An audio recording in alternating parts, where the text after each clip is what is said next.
Hello and welcome to NXTGEN Racing, the home of clean and fair sim racing for all.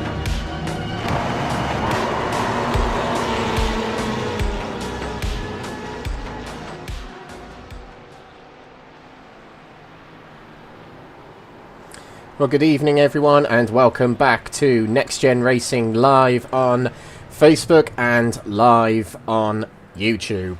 We are back with the GT3s. Not a multi-class league anymore, this is purely just GT3s.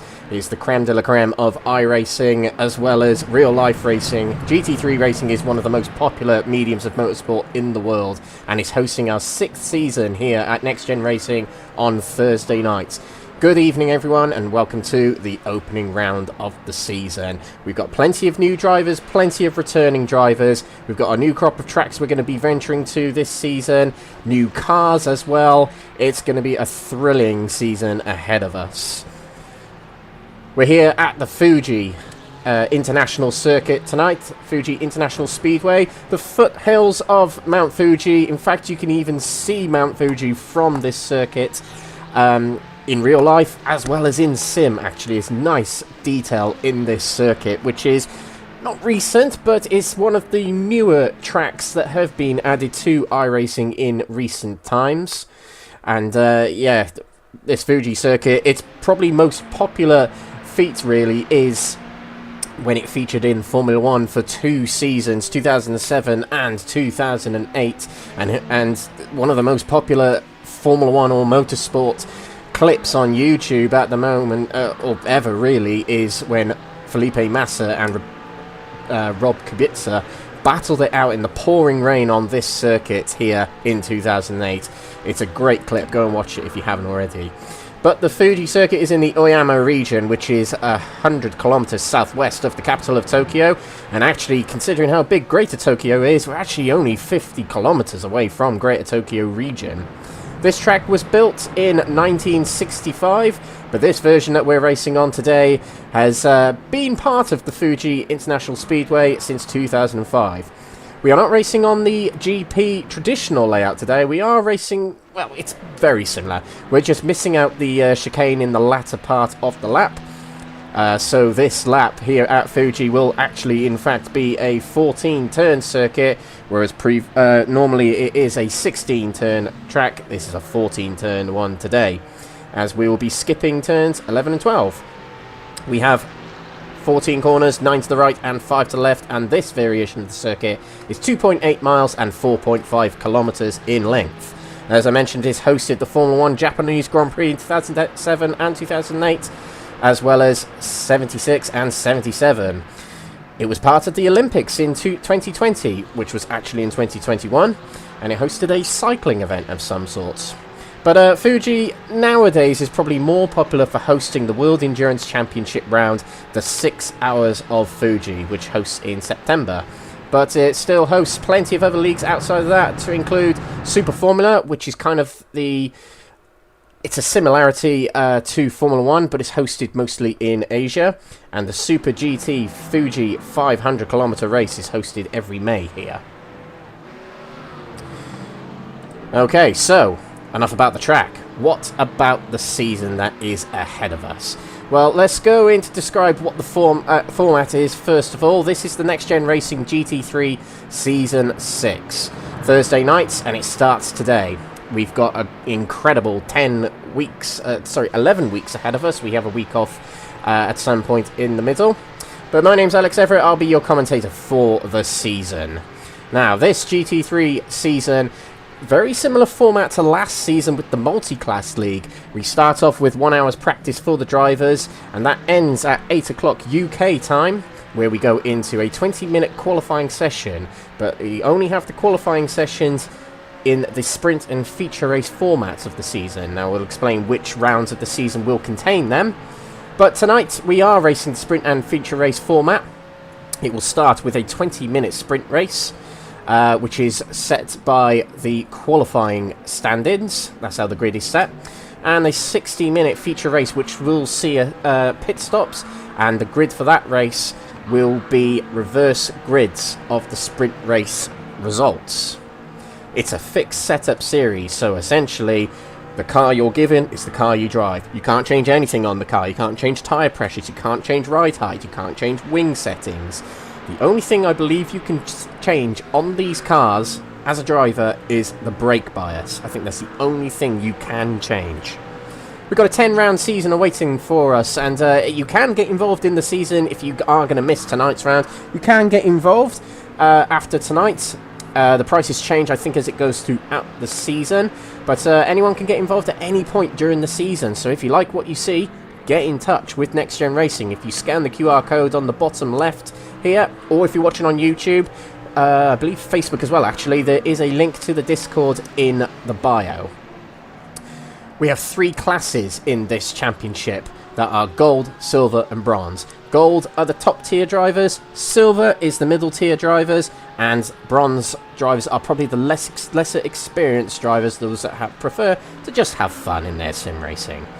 And it's an entirely GT3 field, so we'll go through those cars very shortly. It's a realistic weather series, so essentially during this series season we can have nice bright sunny weather, and we can also have wet weather.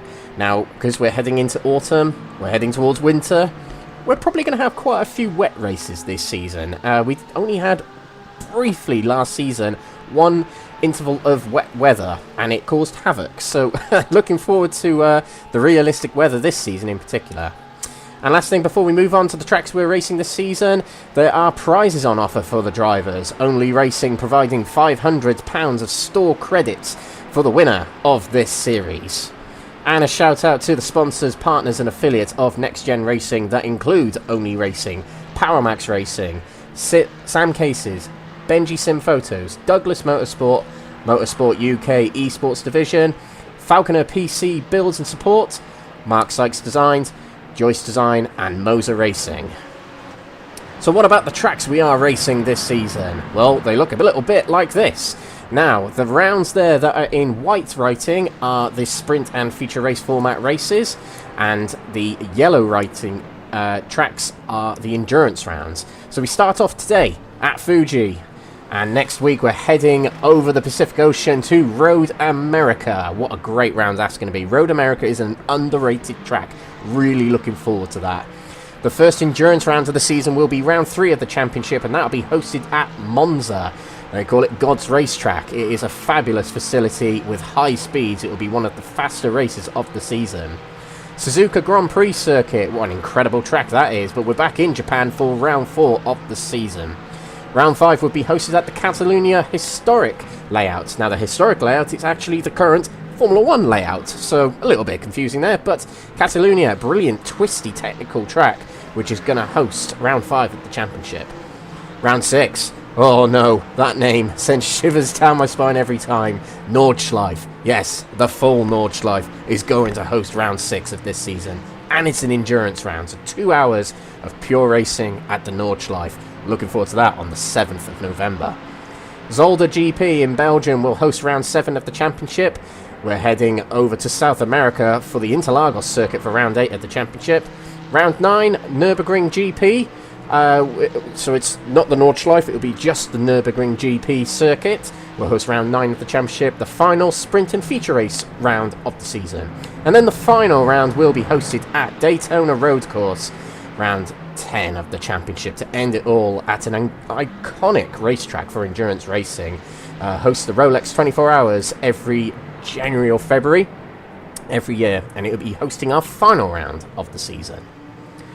And the cars that we are racing this season. Quite a few cars, actually 9 cars eligible here. They are the Audi R8, the BMW M4, the Chevrolet Corvette, the Ferrari 296, the Ford Mustang, the Lamborghini Huracan, the McLaren 720S, which is a brand new car to iRacing and very popular in the field at the moment, Mercedes AMG, and the Porsche 911. I don't think we have any Lamborghinis in... Oh, no, we do have a Lamborghini in the field. I just checked. So we do have every marque here represented in this season, which is incredible. But a few of the rules which had to be explained last season, where if you change your car during the season, you can change your car during the season, but you must let an admin know, but you will lose 50 championship points. Now, we did see drivers last season trying to tactically change their cars due to balance of performance updates that were released by iRacing. But you, same as last season, you will lose 50 championship points if you do so. So there we go. That's quite a lot of information I have crammed into your heads, ladies and gentlemen. But we join everybody out on the track here. We've got 40 drivers exactly out on the track right now. Big field for this opening round, likewise what it was with Mugello round 1 last season, and it is absolutely great to be back here in the comms booth for this amazing series, and I'm looking forward to the fact that this is an all GT3 series. One, it's going to be easier for me to track all the drivers and all the results, because 5 classes last season was fun. It was quite tricky though, but we've got 3 classes here and all in similar machinery, which means you're going to see classes kind of mix it up with one another, which is always interesting. But from doing the stats of the entry list heading into tonight, there's 28 returning drivers, but there's 20 new drivers this season.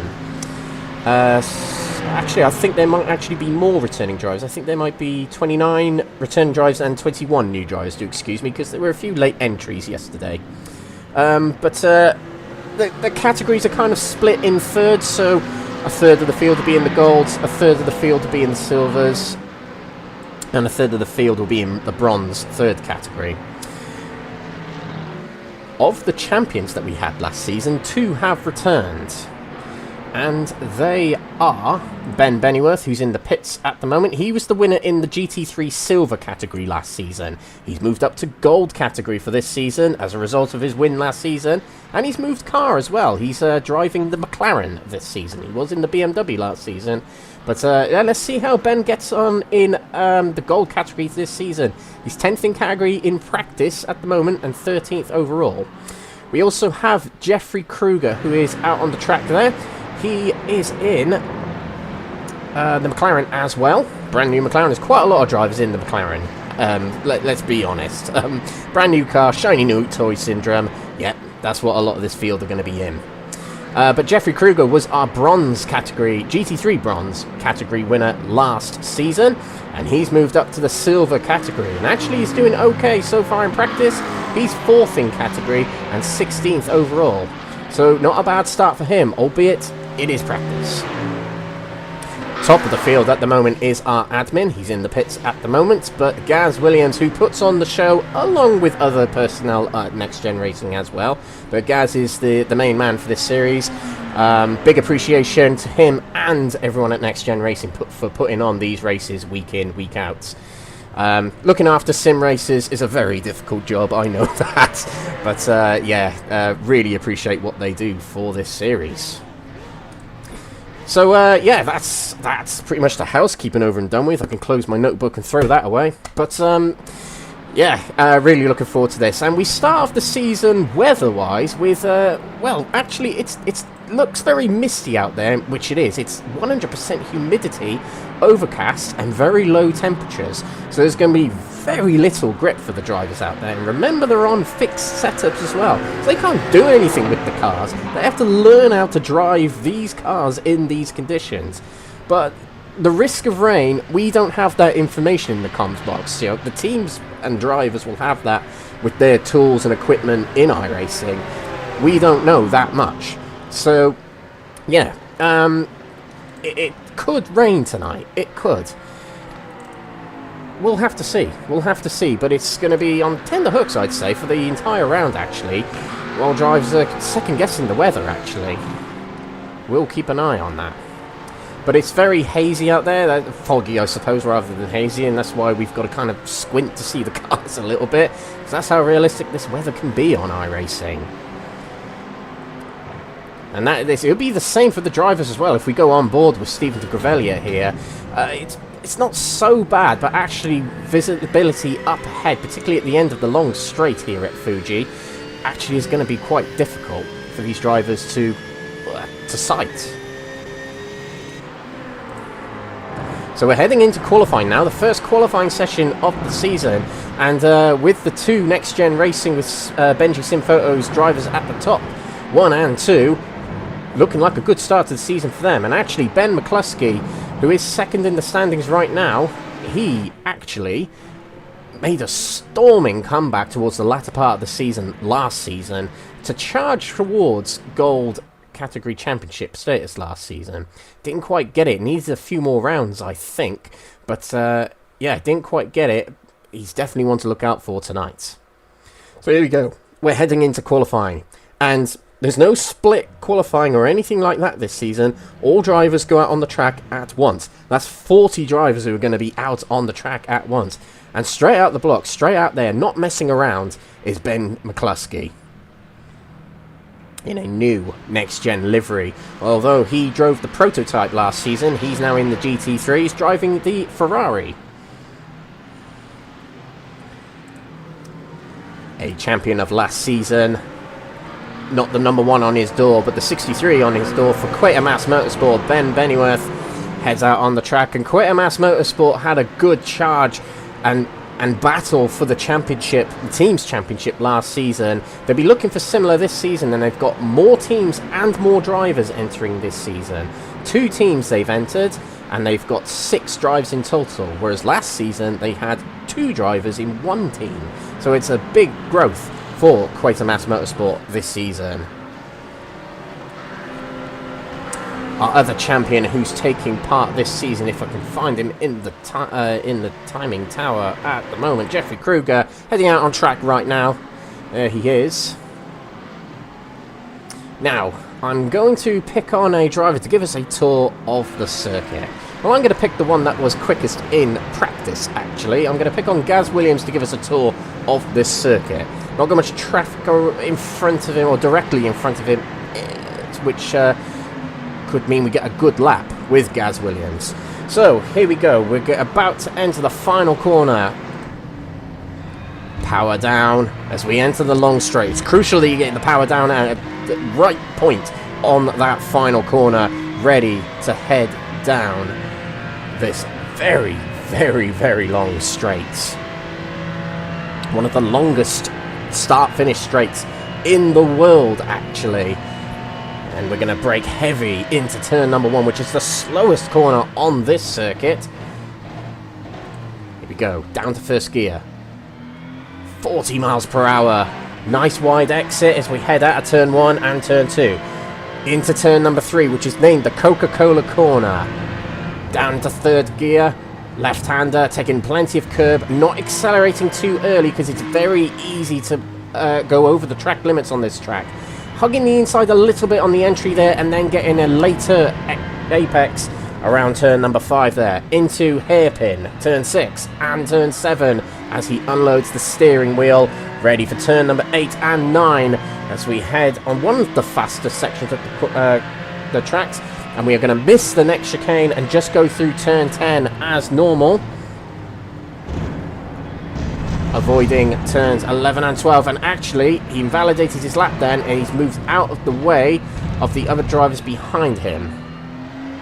So that he went too wide there going through turn number 10 and invalidated his lap. But we'll carry on with the lap into turn number 15, another very slow corner, first gear and 50 miles per hour. Now up the hill into Panasonic corner.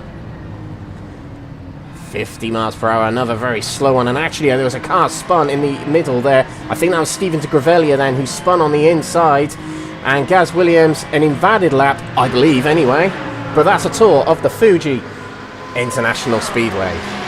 Ben McCluskey tops the standings at the moment. The colours of their positions correlate to their categories, and at the moment we've got 4 gold category drivers on the board already. The bronze drivers filtering through already. Kurt van Honecker is top of the bronzes at the moment, and just gone through in the silvers is Kyle Oosthuizen. New driver this season. Quite a few new drivers we just mentioned already. But yeah, CSA had a strong contingent of drivers last season. They've got an even stronger contingent of drivers this season. 9 drivers and 3 teams for the South African-based team. Fantastic to see them all racing in this series. So Kyle got himself second at the moment in the overall standings, albeit near 7/10 down. It's a storming first lap from Ben McCluskey, who is slowing, presumably to wait for other drivers. Probably wanting to slipstream with other drivers in his team. That'd be my presumption. Right, what about others? The bronze category, into first place of the category is Andy Rooney. Now, the reason why I'm putting emphasis on the categories is because within categories you get bonus points for pole position. So whoever is the highest gold category driver will get a bonus point. Whoever is the highest silver category driver will get a bonus point for their category, and likewise with the bronze. That's why it's important. But also it's significant because in this series this season the drivers are going to have mixed grids amongst their categories in the sprint races this season. It won't happen in the feature races, and it won't happen in the endurance races. So yeah, the sprint races are based on overall qualifying positions. The feature races will be reverse grids of your category positions. So the gold category will go at the front and will start in reverse of their positions. Likewise with silver, likewise with bronze.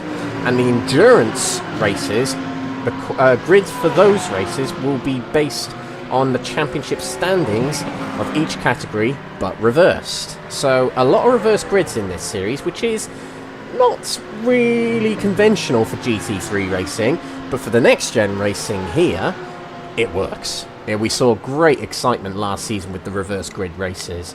It just mixes things up a little bit. It just makes things different from the standard endurance racing you tend to get with these cars.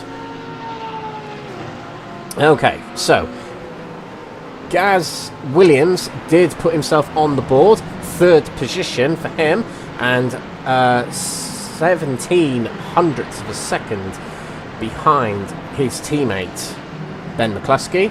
And another next gen racing driver. It's not fixed, honestly, ladies and gentlemen, it's not. They're all even cars and all of that. But Gavin Gardner, who we saw in sporadic rounds last season, had a few good results as well. He's second in the standings right now, but as we say that, McCluskey, who finished his lap not too long ago, about 10-20 seconds ago, has gone even quicker. Is into the 35s, a 135.8, effectively a 135.9, puts himself top of the standings. Jake Pitt has put himself into 5th place, I've just noticed there, and he was a strong contender for the Silver Championship last season, and he's been promoted this season into the top category. Kyle Oosthuizen is still top of the field in silvers, and just below him is last season's bronze category champion, about to finish a lap here, so let's see if he can get himself above Oosthuizen. He's less than 300ths behind on his previous best, and no, it's not, he hasn't gone quicker. He remains 11th overall, but 2nd in category, which when you consider he's been promoted from bronze category, that's incredible. Well done to Jeffrey Kruger thus far. Bronze category. Andy Rooney still top of the pile, but he's in close contention for that. Nearly half a second behind him. New driver to the series and part of the Quatermass Power Racers Academy team is Adam Wilson-Ware. Good opening session for him at the moment. Okay, so Baz Meacham. Livery doesn't appear to be working there, but if you look in the decal there, it looks like quite a colourful livery. Actually, it's quite a shame that's not working. But Baz Meacham, another driver, drove sporadically last season, but had a few good results. Third in category for him at the moment. But you're seeing a lot of the gold drivers creeping through now. Sean Shute has put himself on the board. Another driver returning to this season was racing in the prototypes last season, and this season will be racing in the BMW GT3. Nigel Stock, what a time from the silver category driver into 6th overall. A good slipstream ahead of him as well, which would have helped him down the main straight, but also the rest of the lap must have been pretty good as well. Just 6/10 off the top and first place in the silver category at the moment. But also Matthew Addy was following him and got himself second in category. 9th overall, so a brilliant pairing and helping each other out, I suppose, between those two on that lap. So, thrown down the gauntlet a little bit, and Baz Meacham has also improved his time to go up to 3rd place in category. So it's very interesting at the moment in this silver category. We have got bronze category drivers just getting themselves nearer and near to the likes of Rooney and Wilson-Ware. One of them is Gabriel Papaconstantino, who is 3rd in category here. He raced a lot of the latter part of the season last season and has joined Aztec Racing for this season. 3rd place in the standings at the moment. There are 2 drivers who haven't set times yet, and they are Danny Switzer and Matt Emmons. Oh, changed that. Danny Switzer has just put himself on the board. Now that, I think he's entered the server late, potentially, so there might be some practice laps for Danny in the bronze category here, so we'll have to see how he gets on in the next 10 minutes or so. And I want to pick on this guy as he's heading into the pits right now. Paul Walsh. Recognise that name if you watch the live streams quite often at NXTGEN? Yeah, you will. He's the commentator of the Tuesday Night Touring Car League, and he's giving driving a go. So what happens when commentators meet driving? Well, I'm a driver that meets commentating, so we'll see how... I can't vouch for that at all, but we'll see how Paul gets on tonight. Would much rather be side by side with him in the comms booth, because he's a lovely guy and a great commentator, but he's driving this, and hoping he does well, actually. Okay, so Ben McCluskey's heading into the pits. Now, if you're familiar with iRacing, you'll probably think, well, why aren't you just pulling over and pressing escape to go back to the pits? The drivers are not forced, but they're highly instructed to go back to the pits to get new tyres on their car, and actually with these GT3s they are better at having fresh tyres on the car, so that's what drivers are encouraged to do, actually, is to come into the pits because it looks more professional, it's a bit more authentic. And also when drivers pull over to the side, it can often put off drivers. That's what I tend to find in the world of iRacing. So we still have the same leaders in each category. That is Ben McCluskey, Nigel Stock still in the silver category, and in the bronze category is Andy Rooney. Andy Rooney, who was at Full Tilt Motorsport at the start of last season, but has moved over to Quatermass Motorsport. Now, Full Tilt had a strong contingent of drivers last season. This season, less so, I would say. We've got Ben Altria representing Full Tilt still. Ben Altria had some really good results last season, so look out for him in this gold category yet again this season. Just trying to see who else is representing Full Tilt. We've got Mark Kent as well. Mark Kent's in the silver category, 7th at the moment, and driving the Mustang. That livery's going to look mean in that Mustang. Yeah, and it does, if you can see through the mist. But 22nd at the moment and 7th in category for Mark Kent, and the two drivers that are representing Full Tilt this season. Right, let's keep an eye on these drivers close to McCluskey. 3/10 or 3.5 for Gaz Williams. So 3 to 4 tenths between Gardner and Williams and the top gunner at the moment, McCluskey. So the next gen drivers working well at the moment to be top of the field. Just looking at the comments, Katie Eames, good to see you again, Katie. Yeah. Verano Motorsport Mustang livery. Right, okay. Let's go have a look at it then, shall we? Here we go. An all yellow Verano Motorsport livery in the Mustang. That's quite nice, actually. A nice British flag on the rear as well. That's really cool, actually. There are a lot of strong liveries in this field already, I'm noticing. So that's great. There's some fantastic artwork generally on iRacing, but in this field, always is great liveries.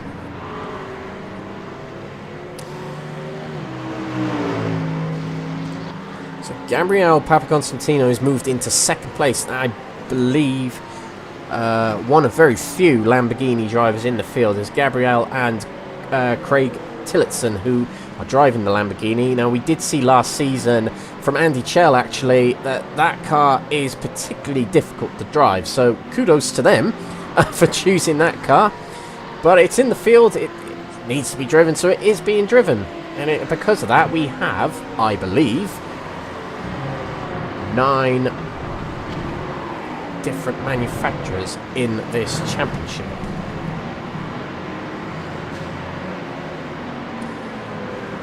Okay, right, let's see what else is going on the circuit. We've got Stephen de Gravelia crossing the line there, and we decided to switch away there. He's 40th at the moment overall and 11th in class. About Kyle Oosthuizen, 4th in silvers, crossing the line, if you can see it now. Let's see where he gets put up to. He doesn't get put up any positions, set to 139.3, which is quite a bit slower than his PB, actually. Oh, Jake Pitt getting a bit squirrely there, heading into the complex here, and the rear does let go, and that might be an invalidated lap, or at least a bad lap for Jake Pitt, but you can see he's on the ragged edge there. He's in the top 7, so it's a real good position for him at the moment, but racers be racers, they want more. They do not settle for anything, and they go for as good as they can get.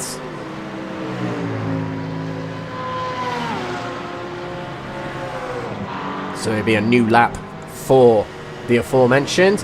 And we were just talking about the next gen drivers at the top. They have gone quicker. Likewise with another driver we've just seen pop up the top of the top 4 there. But McCluskey's got some company as Gavin Gardner and Gaz Williams are closer. They're within 2/10 of their teammate Ben McCluskey.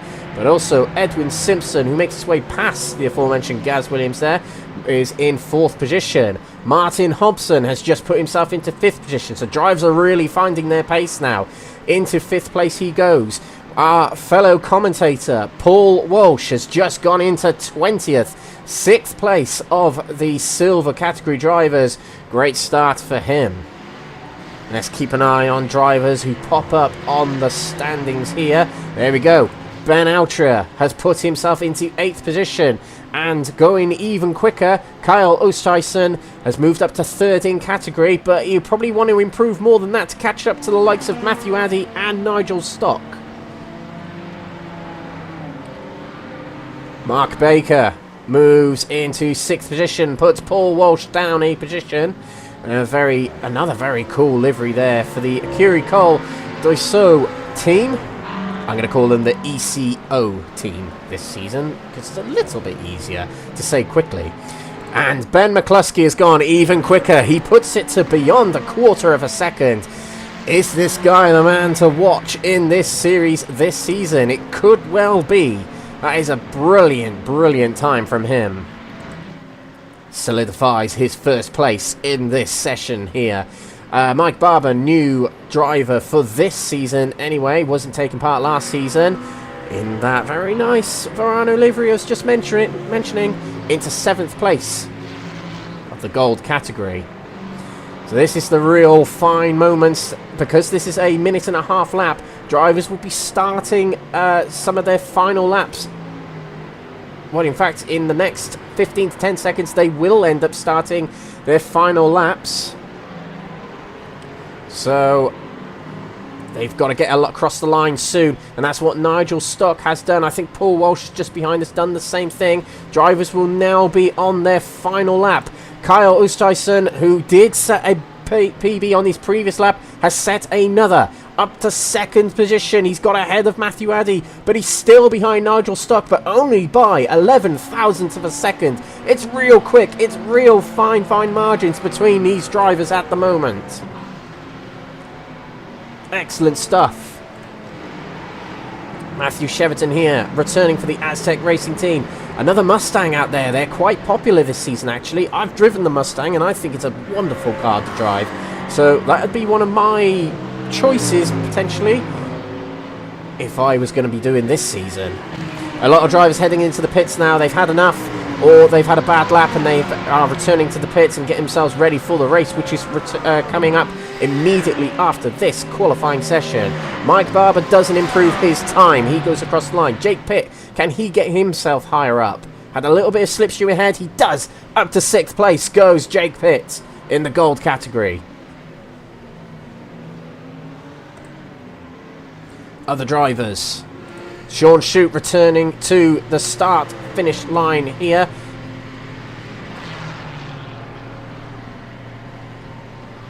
Across the line he'll go. Doesn't go quicker.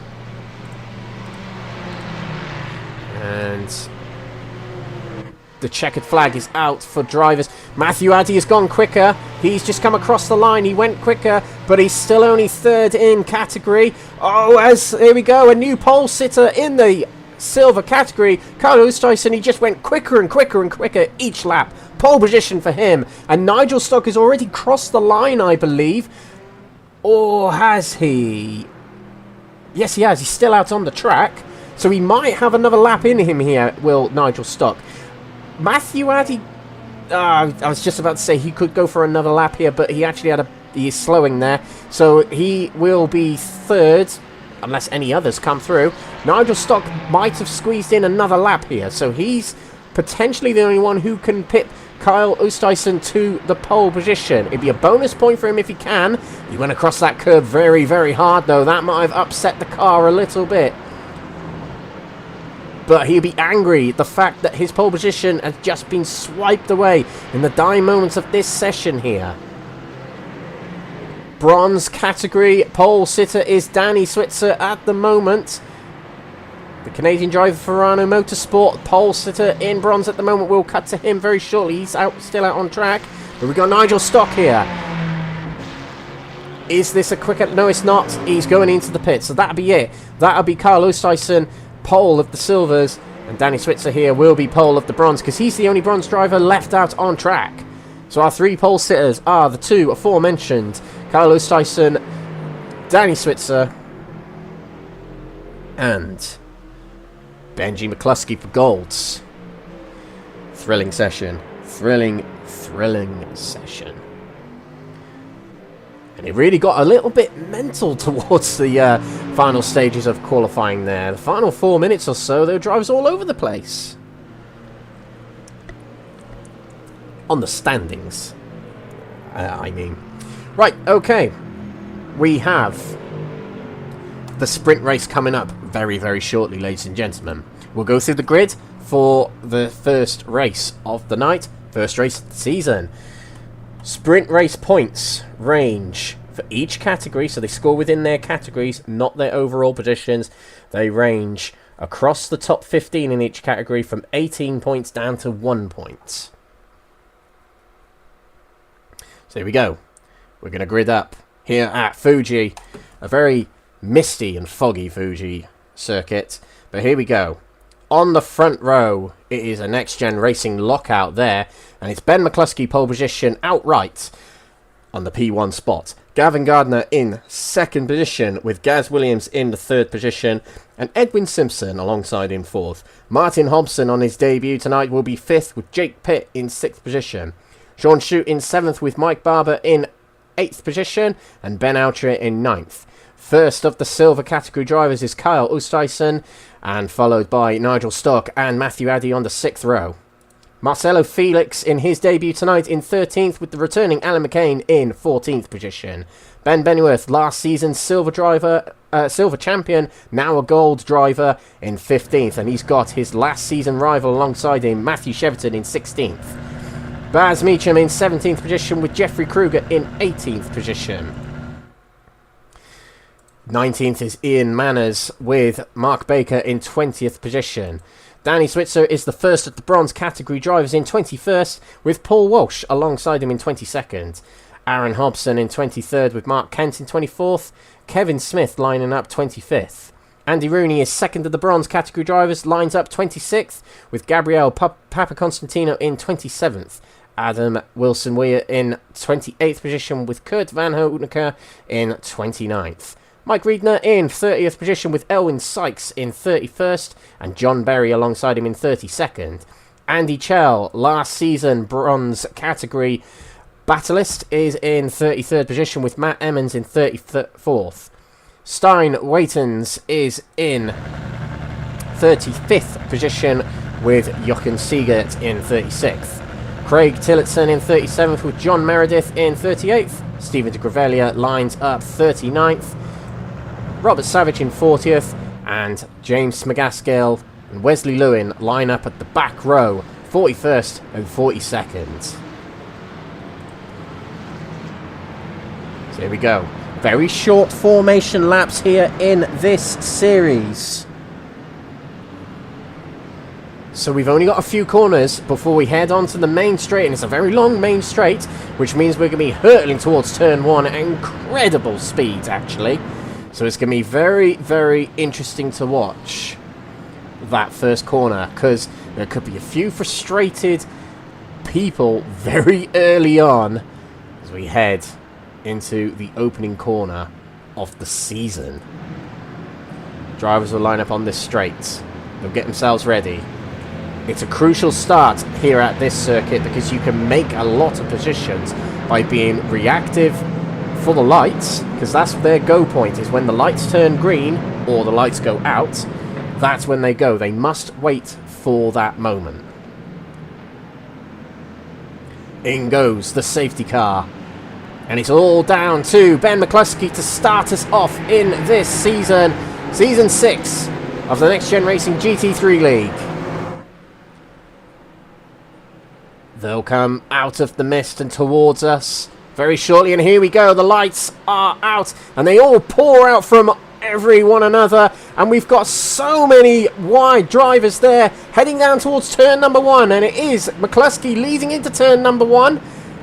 As we head through, are there going to be any incidents early on here? So far so good, and actually there are everyone through so far. Fantastic start for everyone. Heading through turn number 3, they're all tiptoeing their way through. They know it's early in the season, they know it's a long season, so they are being extra cautious at this point by the seeming of it. Plenty of drivers trying moves here, as we're seeing Marcelo Felix on the outside there. And we're also looking at Nigel Stock in the Ferrari going a little bit wide, heading out to turn number 7. Got battles further down, Switzer and Paul Walsh squabbling for positions, but towards the front we have got Ben McCluskey still leading, and Martin Hobson has had a great start from 5th to 3rd already in this race, past Gaz Williams and Edwin Simpson for that position for the Yorkshire Mafia Racing team. Nigel Stock made a move on Kyle Oosthuizen, but him and Ben Outry have come together and spun round. They're going to have to wait for the drivers to head by. They won't be able to rejoin the circuit so easy. But we head back towards the front. A lap completed for Ben McCluskey. And we'll go back and look at that instant for Nigel Stock and Ben Outry there very shortly. But the end of lap 1, it's a good start to the race for these two drivers, McCluskey and Gardner, breaking away a little bit from the pack behind. So this is the instant. Nigel Stock. Here we go. He was gaining on Oosthuizen then, and he decides to put it to the inside, I believe. Oh, and actually, turning in quite early there was Kyle, but Nigel put it to the inside of Ben Altrier, and that's what turned both of them around. So it's one for the stewards, predictably. But it's a shame for Nigel Stock. He was in such a good position at the start of this race. Likewise with Ben Altrier. But they've got all the work to do between now and the end of tonight. Paul Walsh has had an incident. Can we see him on the timing? No, we can't. And I would very much like to be able to see him. But this is a replay of what's happened to Paul Walsh. In the Mustang. Here we go. He's got someone on the outside of him. Oh, and he's turned around. He understeered a little bit on corner exit. But he's able to keep going. Just dropping a lot of positions. He's now down in 29th place.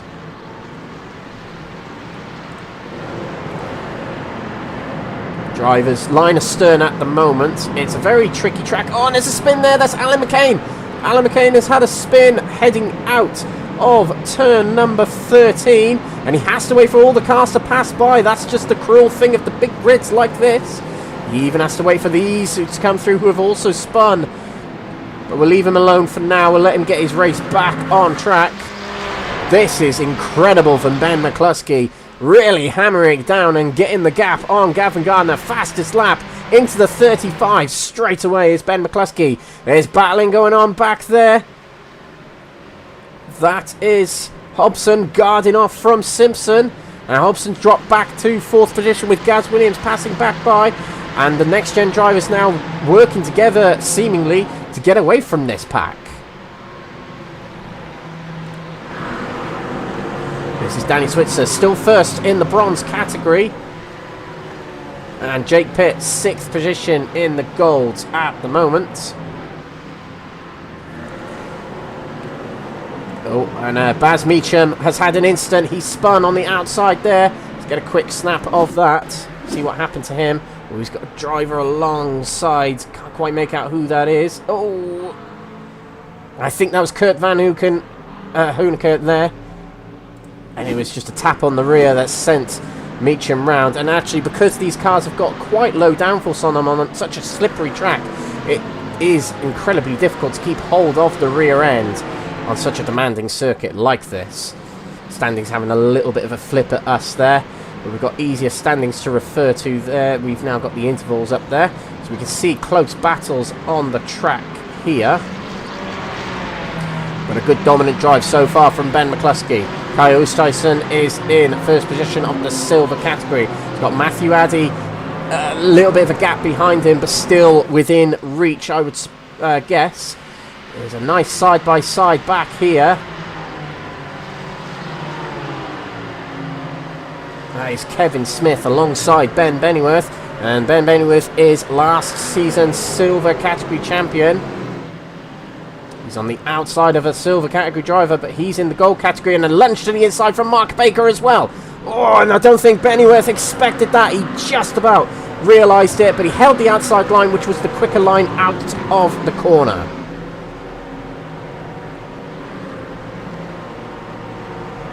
Excellent racing between these two.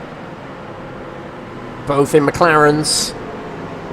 Baker looks like he wants to get past fairly quickly because Ben Bennyworth is not his battle. He's in the gold category. He wants to get Kevin Smith 2 places ahead of him. We've got Jake Pitt very close to Martin Hobson here. I did think he was going to go for a little move there, but a nice exit from this corner might be what he needs. It is what he got, and he's on the inside already, heading into turn number 13. But the inside for the next corner is going to be held by Martin Hobson. He'll have to take a late apex, but on the inside of him, he's got Mike Barber. Takes the inside, but now Jake Pitt has the inside for turn number 15 and 16. And there we go, they maintain places. That's the tricky thing with Fuji Motor Speedway. Left, right. So being on the inside does not help you for the next corner. Smith and Manners side by side. Kevin Smith for Verano Motorsport trying to hold off Ian Manners, but we've also got joining the party is Danny Switzer and Mark Kent. Mark Kent's in the green and black car on the inside, following Ian Manners down the straight here. He makes it 3 wide. But past them both goes Danny Switzer in the bronze category. A nice lunge to the inside also on Ben Bennyworth, but also Kevin Smith lunged well down the inside of Ben Bennyworth and just about got away with it. I think Bennyworth anticipated it quite well and avoided it.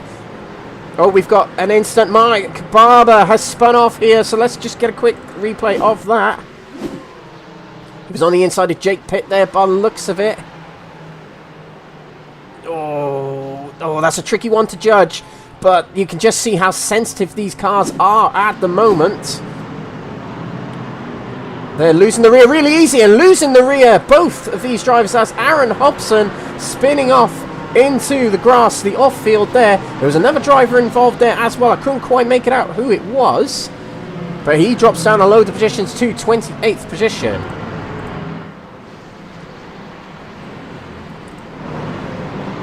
Bronze category doing well here is Danny Switzer, but he's got to stay honest because Kurt Van Honecker is not too far behind. He's got Ian Manners right in front of him, so he's got the bronze category leader within his sights. To the inside he goes, straight past Ian Manners. Very good move there, but Ian Manners undercut, heading out of the final corner here, and will have the advantage on the straights here, potentially. Now the Kurt Van Honecker is driving the Porsche, which isn't the best down the straight here. I think the McLaren of Ian Manners might actually be better down the straights.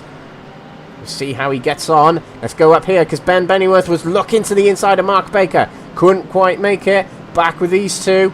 Manners stays in front of Van Honecker. It is a tricky track to overtake on, actually, and because they're on fixed setups as well, it means your setup doesn't have the advantage over others necessarily. It's purely the car and driver that has to make the difference in this series. Okay, now I want to monitor this battle here for the silver category. Matthew Addy is making a beeline for Kurt Oosthuizen, who's got his teammate in front of him helping him out, to be fair. But Kurt's all over the rear of his teammate Sean Shute here,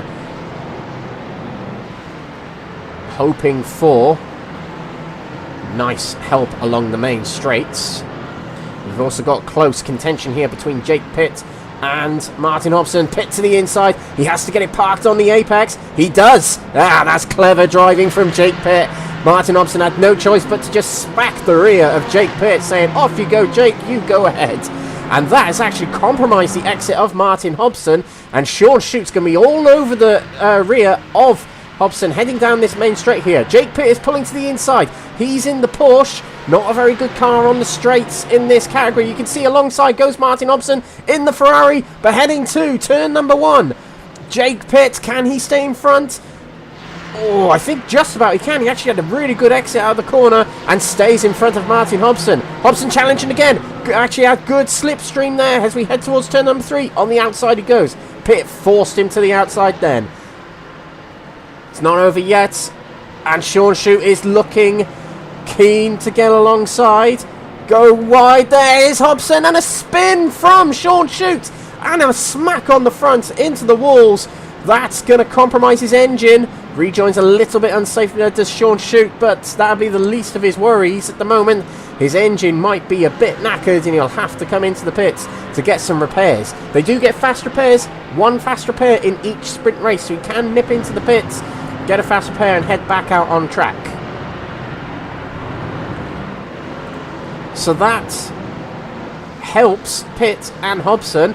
Doesn't help Oosthuizen, who's now got Matthew Addy all over his rear.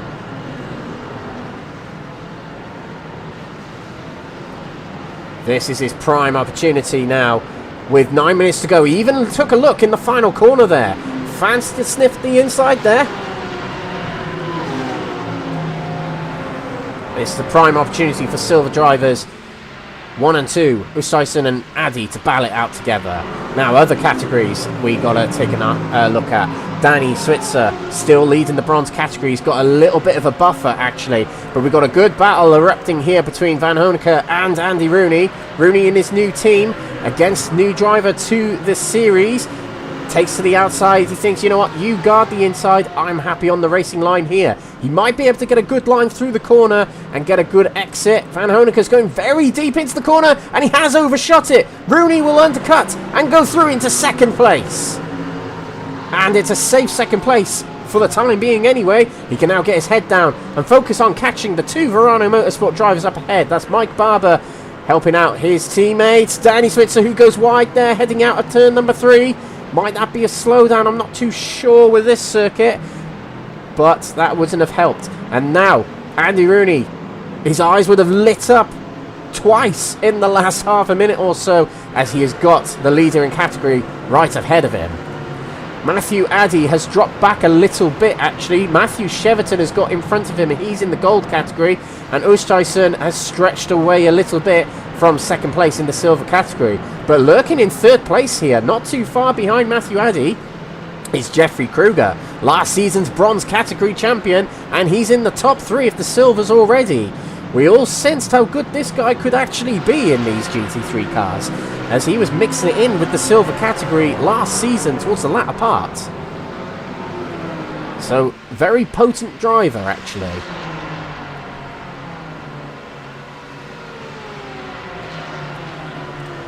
Gavin Gardner's close to Gaz Williams. They're having their own internal team battle here. All over the rear, actually, is Gavin Gardner. Now, these two do have to be careful. There are teams championships. Now, they are technically in separate teams, but they are representing Next Gen. So they will not want to compromise their track position and track time from the likes lurking around here of Edwin Simpson.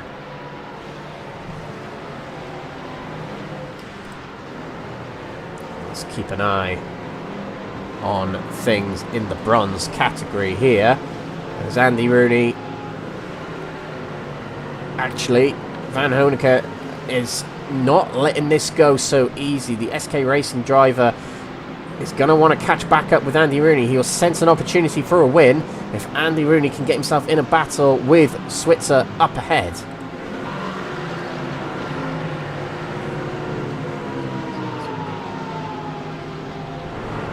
Ahead here, we got Mike Barber on the looking to the inside of Ian Manners. Oh, and there's a spin there. Oh, big hit against the wall as well for Mark Kent in the full tilt car, rejoining quickly because he's got a little gap there and he's able to carry on. I'm not sure if he hit the wall then. Let's get a quick replay here. I think his rear end lost it. Oh yeah, it does. It just couldn't handle itself over the rumble strip there, and actually he didn't hit the wall, but he spun very close to other cars there, and he's very lucky to be continuing. Oh, and Adam Wilson, we're on the outside there. Oh, he chimed back just in the nick of time there, but let's just see what happened to Adam there in Quatermass Motorsport colours. Got Nigel Stock behind him, braking into turn number 6, and the rear end just lets go under braking. Now these cars, with their setup that they're given in this series, are actually incredibly difficult to brake and turn at the same time, because typically in these cars trail braking is quite popular. Quite a popular technique in these cars, where you initially brake very sharply and you let off the brakes slowly under braking. It's quite difficult to do that on corners where they are turning and tightening as they progress on. It's a fine art, and the ones that do it best are those that are leading the race by 4.6 seconds. Ben McCluskey here, what a masterclass we're witnessing. Oh, it's only the first race of the season. This has been a brilliant display in this opening race of the season. Gaz Williams in second position, fighting quite hard with Gavin Gardner with 4 minutes to go in this race.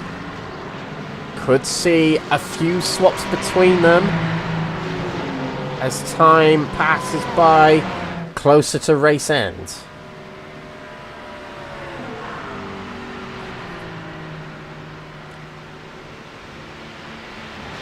Here he goes, Gavin Gardner to the inside as they cross the start-finish line. To the inside goes Gardner. He is alongside, but Williams is trying to power it around the outside, but actually Gavin Gardner has a very good exit. He's through. Oh, no, he's not. No, he's not. Gaz Williams is just keeping it to the inside. Two Ferrari drivers facing off. but actually the better line through this corner was Gavin Gardner's. He's through into second place, back to where he started. That all invited Edwin Simpson to pull them in just a little bit. Probably not as much as he probably wanted. Here we go. Bronze category. Switzer has moved away from Van Honecker, who has moved ahead of Andy Rooney here. Andy Rooney has got a back marker between him and Van Honecker, who has moved out of the way. But Van Honecker back into second place. And from their starting positions, the driver that has moved up the most positions, like I said, from starting position, is James McGaskill. He started in 41st, I believe, and he's up to 21st. So a fantastic comeback through the field here.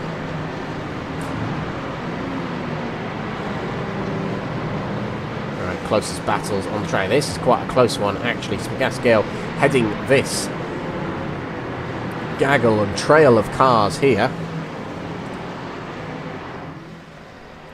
Heading into turn number 1 again. Gavin Gardner not threatened by Gaz Williams, but Edwin Simpson had a long straight there, sitting directly behind 2 cars there to pull in those Ferraris. Didn't have the cleanest of exits from turn number 1 there. And back here we have got a 3-way battle. That is Carl Oosthuizen, leader of the Silvers, directly behind them. But it's Jake Pitt and Martin Hobson facing off.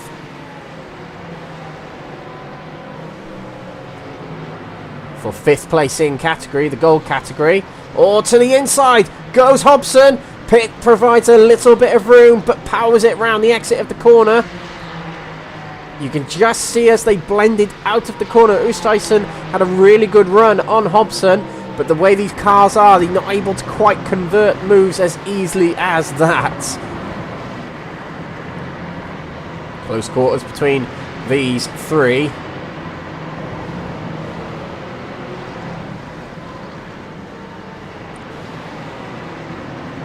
And they're all just trying to plan their moves because they're about to move on to the final lap of the race. Here goes Ben McCluskey. He'll see the white flag on the gantry as he's lapped Baz Meacham there. White flag, last lap for McCluskey.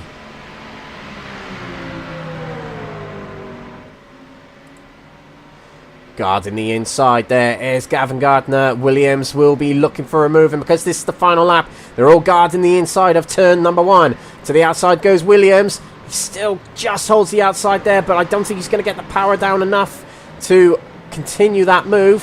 Hobson tried similar. Jake Pitt was guarding the inside there, but actually a good run out of the corner from Hobson. He'll move to the outside of Jake Pitt heading into turn number 3. Pitt had a good run there. Still on the outside is Hobson, but he had to go wide to avoid contact with Jake Pitt. But he still holds the inside as we head around turn number 4. Oh, and there's contact. A spin from Hobson. Or a half spin, but he's right in the middle of the track. Oh, so close between him and Kruger. Felix moves past him as well, but that drops him down loads of positions. He will probably end up reporting that to the steward, saying I wasn't given enough room, but it was such close racing between him and Jake Pitt on that sequence of corners just then. Battle for second rages on here. Gardner's holding it. I just wonder if the next gen racing drivers will hold position. But we will switch to our winner now, as in the gold category. A statement of intent from Ben McCluskey. Pole position and converted to a dominant win. A great start to the season for the Northern Irish driver who heads up Ben G Sim Photos. Takes the win. Gardner safely crosses the line in second position, and third position for Gaz Williams. A Next Gen Racing 1-2-3. Winner of the silver category on his debut today is Kyle Oosthuizen. Crosses the line 6th overall and first in category. Matthew Addy takes second in silvers, and Jeffrey Kruger, on his first race in the silver category, newly promoted from bronze, takes third position. Danny Switzer, on his debut to the series, brings home a Verano Motorsport win and bronze category win for himself. Kurt Van Honecker takes second place in the end, just in front of Andy Rooney in his new team and new colours for today and this season. What a race we have just watched there. A fair few incidents actually, but some real good racing between a lot of the drivers out there. There'll be some drivers a little bit frustrated with some moves and some contact incidents here and there. But it's a long season, guys. Just keep calm. Move on to the next race. And don't forget, there are reverse grids. So in the feature race next, it's going to be the results of this race for each category, but it's going to be reversed for those categories.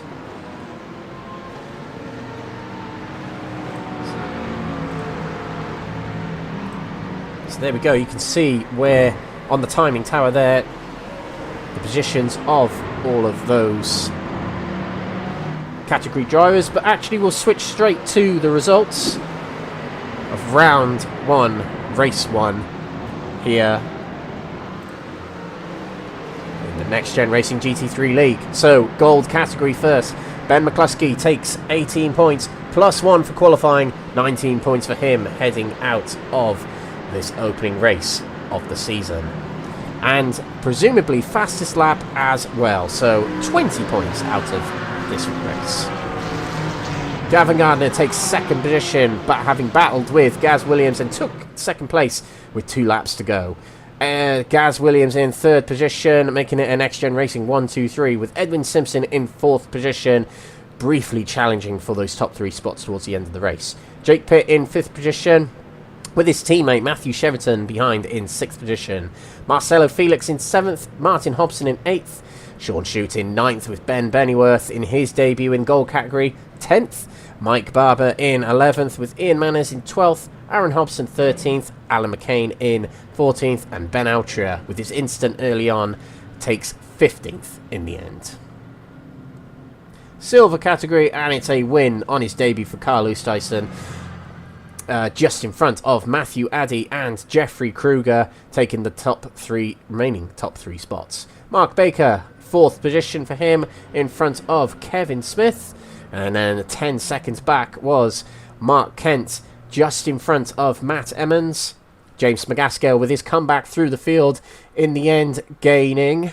it says 14 places. I'm fairly sure it was more than that at 1 point. But even still, most places gained of the field, 14 places for James McGaskill. Jochen Seeger in 9th position with Mike Reedner in 10th. Paul Walsh, after his incident earlier on in the race, 11th. Likewise, Nigel Stock, lap 1 incident, 12th for him, with Wesley Lewin in 13th, Craig Tillotson 14th, and Baz Meacham in 15th. Bronze category, and it was a close finish for the top 3, but Danny Switzer on his debut in this series, first place for him, with Kurt Van Honecker in 2nd position and Andy Rooney just behind in 3rd. Andy Chell takes 4th position with Elwyn Sykes in 5th. Stein Vatens in 6th position. Jonathan Berry in 7th place with Adam Wilson Weir in 8th. Stephen de Gravelia 9th. Gabriel Papaconstantino in 10th. And 1 lap down was Robert Savage and John Meredith. There we go, ladies and gentlemen. That was the opening round of the season. We're here at the Fuji No Chicane circuit. And we've got a feature race coming up next. It will be a 1 hour race, a 60-minute feature race that will feature pit stops. So another element added to this racing coming up in the next 15 to 20 minutes or so. We're going to head for a quick break now. Enjoy some pictures from Benji Sim Photos from last season's closing rounds. And we'll see you very, very shortly, ladies and gentlemen. We'll be back with race 2. Don't go away.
Hello and welcome to Racing for all.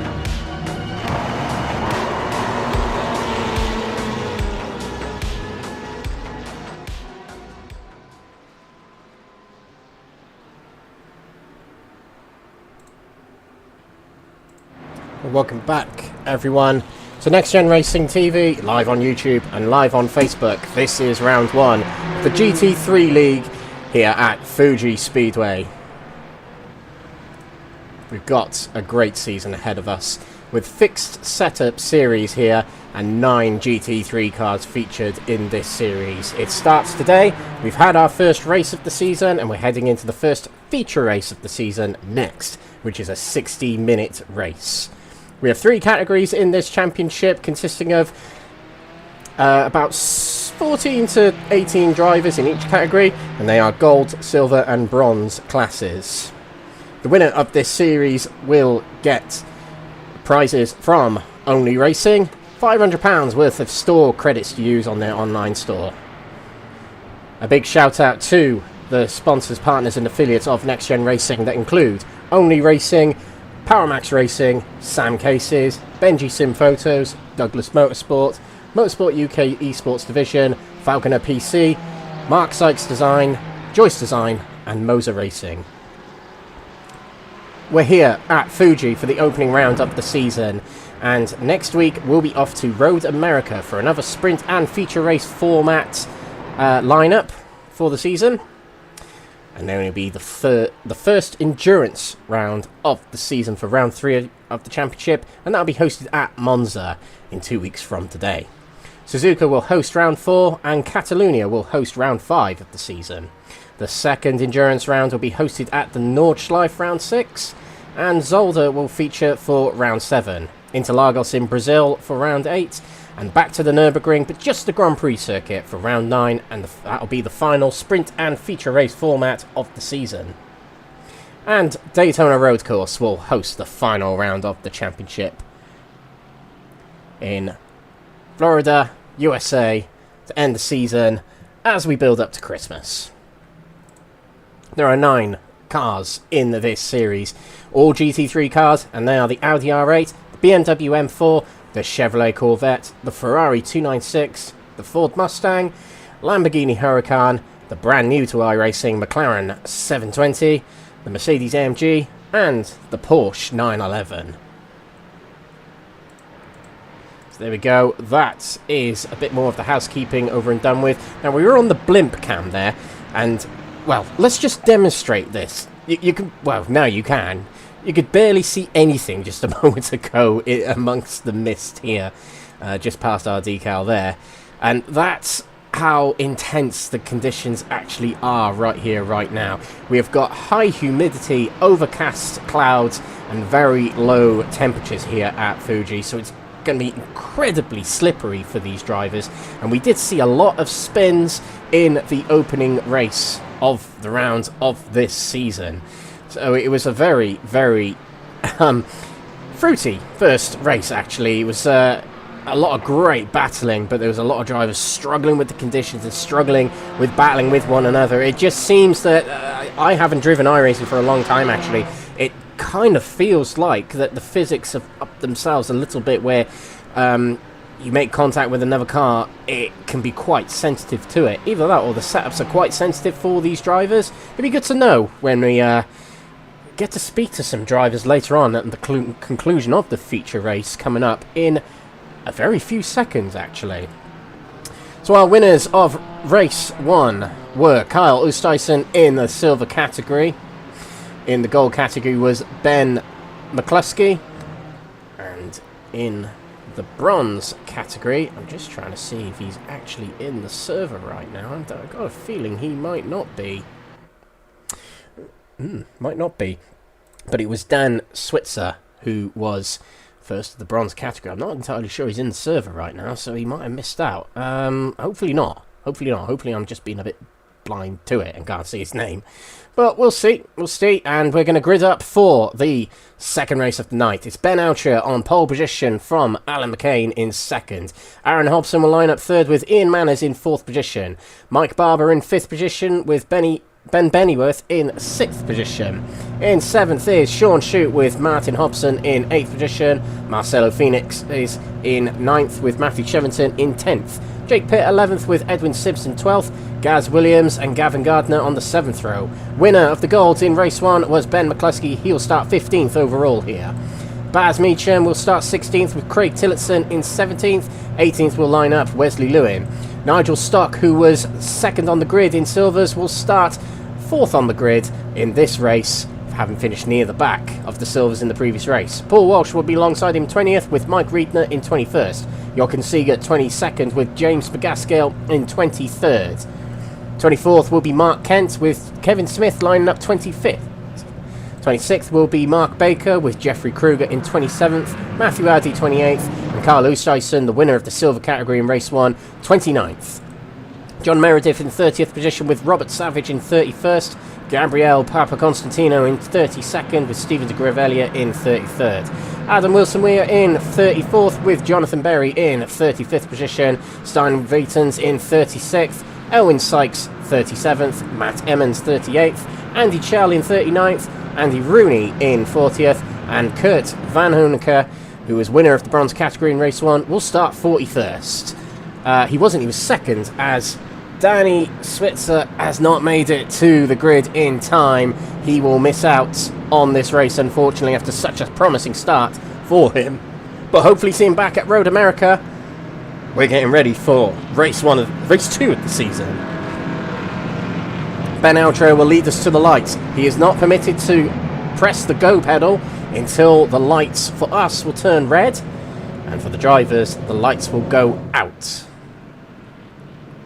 And to explain the categories here, it is all the categories grouped together. Ben Altro is a bit keen on the throttle there. He has to keep it at a certain speed. And we'll see them emerge from the mist very shortly. But it's such a long time. There we go. Lights are green for the drivers. We're away. The green flag is waving. And we'll head down to turn number 1 for the first time in this feature race. Altria holds the inside, but right behind him is Aaron Hobson. Taken to the outside now. He might have a good run around the outside. Oh, maybe a bit too wide, actually. He's got Mike Barber on his inside, heading up to turn number 3. The silver drivers head round here. Baz Meacham with a very good start.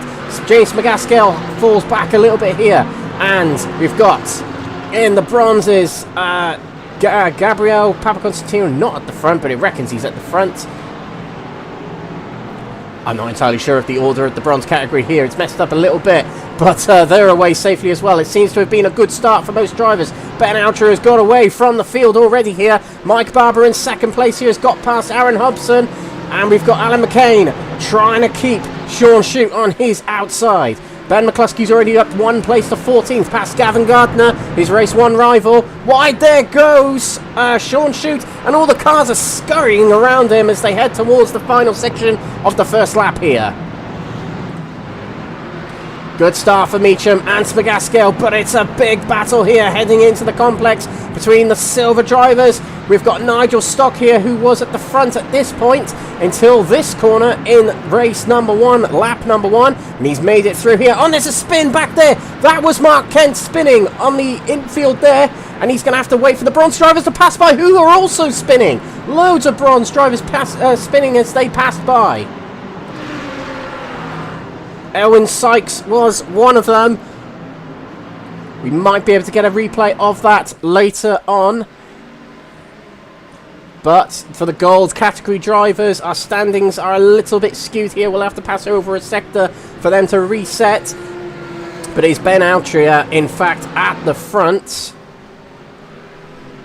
Just needs a little refresh, does our timing here. They'll cross over the sectors, and that's what will prompt it, hopefully. But a very scruffy final sector at the previous lap there for the majority of the drivers, and the mist is really difficult for us as we see a move from Hobson. No, not Hobson, sorry, that was Hobson to the inside of Ian Manners. The two Hobson brothers working together for the Yorkshire Racing team, but Ian Manners here has the inside heading into turn number 10, and he's back in front, but to the inside of Hobson. Here we go. That's Sean Shute.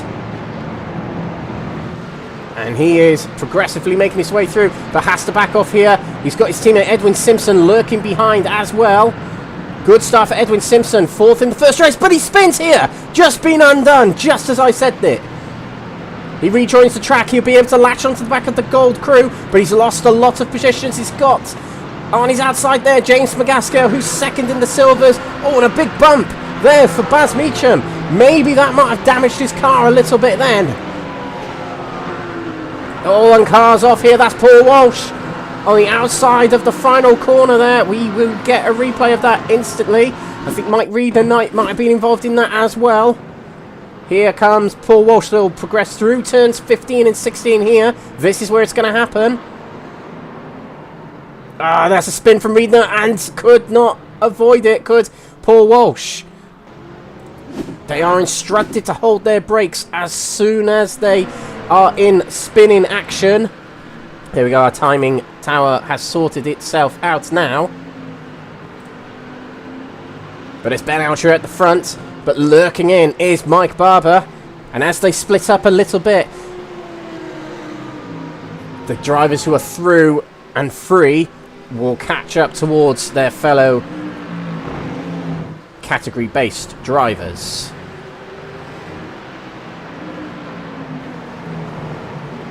End of lap 3 coming up here very shortly. Let's see if we can head back for a previous incident. I want to see what happened in the bronze category just a few moments ago. I'm wondering if we can actually get a replay of it. I'm not so sure we're going to be able to actually. Yet we have no record of it in the timing, so unfortunately we can't go back to see that. But let's just have a little rundown of the categories here. Top 3 at the moment in the golds is Ben Alcher, Mike Barber and Alan McCain. In the silvers, Meacham still leads it.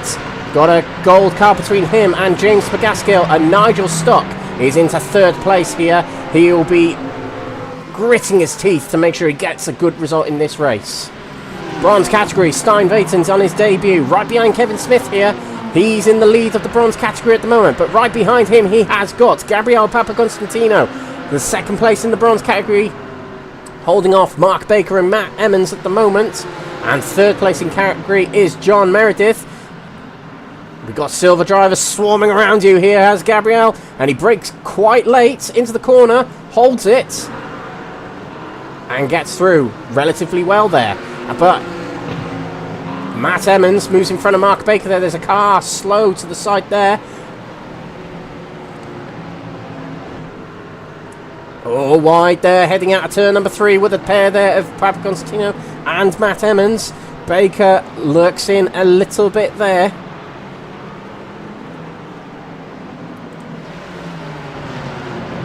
Back towards the front. Oh, and there's a spin back there. Whoa, that was Ian Manners. And all of these drivers managed to avoid everyone and each other there. Oh, and it's still so close between all these drivers. Ian Manners trying to stay in front. We've also got Matthew Sheverton here, Ben Bennyworth on the inside, and our race 1 winner is right at the back of this trio at the front here. That's Ben McCluskey and his teammate Gaz Williams trying to find their way through, but it's so difficult at the moment, and it's a difficult track to overtake on anyway. Oh, and wriggling around there was Ben Bennyworth trying to get past his last season competitor, Matthew Sheverton, who might be heading into the pits here. He is. I wonder why that is. Does he have a drive-through penalty of some sort? I'm not entirely sure, but this is a real big blow to Matthew Sheverton after having a pretty good first race. Into turn number 1. Oh, a big lunge from one of the next-gen drivers there. All 3 of them partially came together, and I think that was Gaz Williams up the middle of Gardner and McCluskey. And it did compromise Gardner a little bit. He falls behind Edwin Simpson, and they've got the silver drivers building up behind them.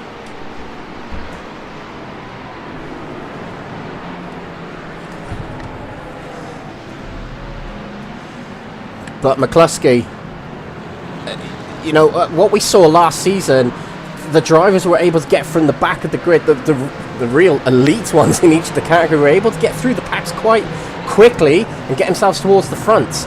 And this is not appearing the case in this gold category at the moment. McCluskey is having to really work hard.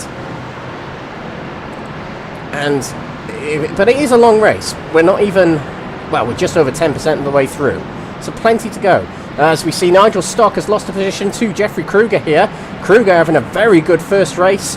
He's up to 3rd where he finished in race 1. So this is a very good start to the season for the outgoing bronze category champion. Doing well in the silver so far this season.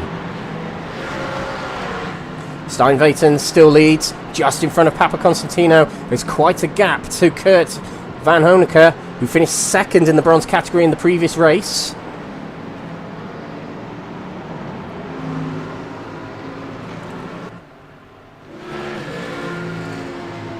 Okay, and Mike Barber has passed Ben Alcher. Let's see if we get a move on record there.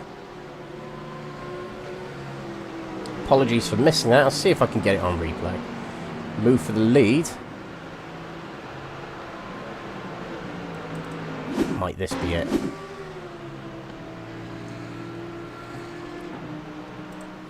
Might not be. Even further. Let's see if we can get it. I think this is it, actually. So here we go down the main straight. Barber gets the slipstream on Ben Altria. And I'm presuming this is going to be a move to the inside going into turn number 1. It is indeed. Oh, actually, Ben Outre is backed off there. He thought, you know what, you go ahead. I'm going to slipstream you now. And how is that going for Ben Outre? He has dropped back, actually, to more than a second behind. So, no DRS on these cars. So, but he'll be creeping out of slipstream range here. And that'll invite Alan McCain potentially in to challenge for that second spot. But they're moving away. They're moving well away from 4th downwards. Who himself, Martin Hobson, is breaking away. But this is the main crop of gold category drivers who are losing tag from the top 3 here. Very interesting stuff. As McCluskey, our race 1 winner, is 10th. He's alongside Ian Manners. Manners moves in to hold his position from the other drivers battling behind. Now McCluskey will have to get his head down and focus on catching the drivers in front. That's the gap, quite a way in front, but McCluskey was so quick in race 1. He's got the main bulk of the battles out of the way. He's got his main rivals behind him, actually, so he can focus on catching the drivers in front now. Meacham in first here. They're right up on the gold drivers, is Meacham. But Kruger is catching up behind. What a race he's having here. He's broken away from James McGaskill, who's battling now with Matthew Addy. And then further behind is Nigel Stock and Kyle Oosthuizen, who is the winner of race 1.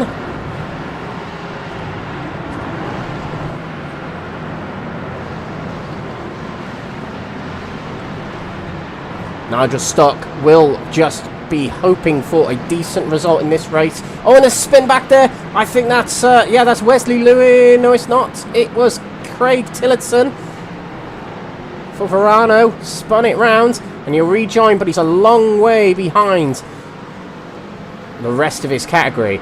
Papa Constantino's on his own here, so something's happened to Stein Vatens along the way. See if I can grab that. Yeah, we got it here. So something after Stein Vatens, not too far before that, so he's alongside. That is Papa Constantino. Oh, okay. Oh, and into the tyres. So it's going to need a fast repair anyway. But we're just going to take another look at that.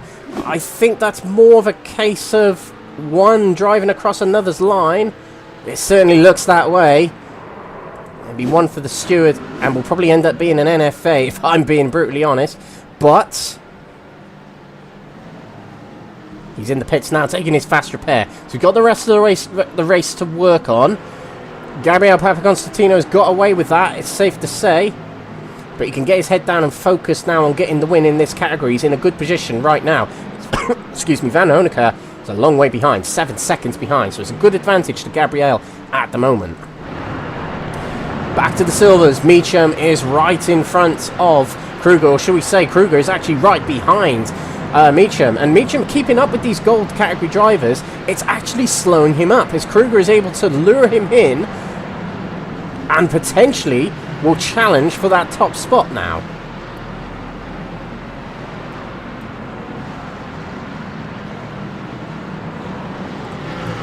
McCluskey up another place to 8th position. It's going to be a very tall order to win this race with the gaps that have emerged in this early part of the race. Someone's in the pits there. It was Edwin Simpson is in the pits. Early strategy choice potentially.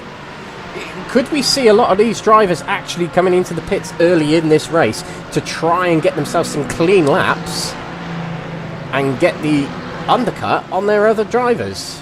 Maybe. Maybe.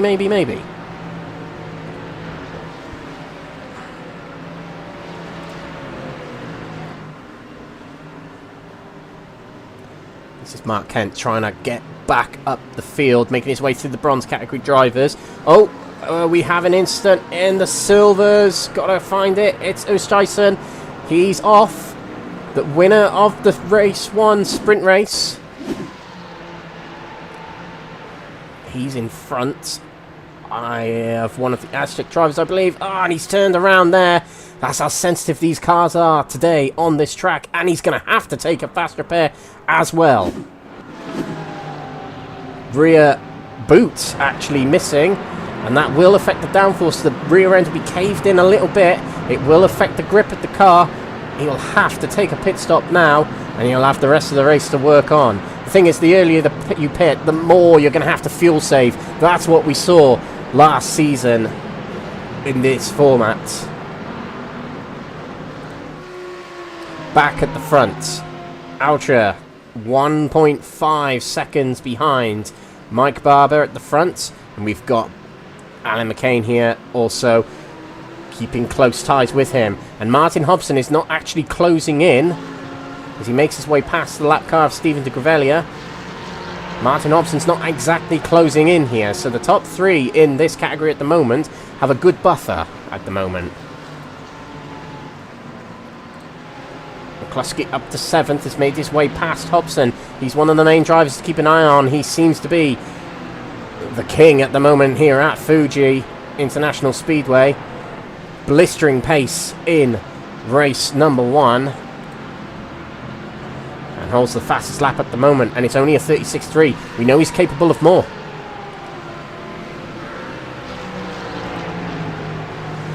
Kruger has taken the lead of the silver category. Let's see if we can get a replay of that move. Just see if I can find it in the events list here.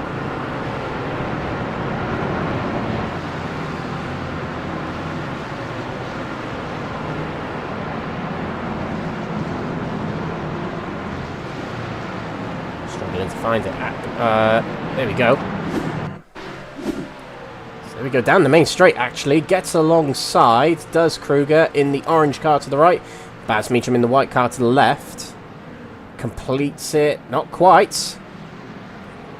But actually gets back ahead with Baz Meacham overshooting the hairpin there and into the lead of category here. Just a reminder, Kruger has promoted from bronze category to silver category and he's now winning, well, leading it.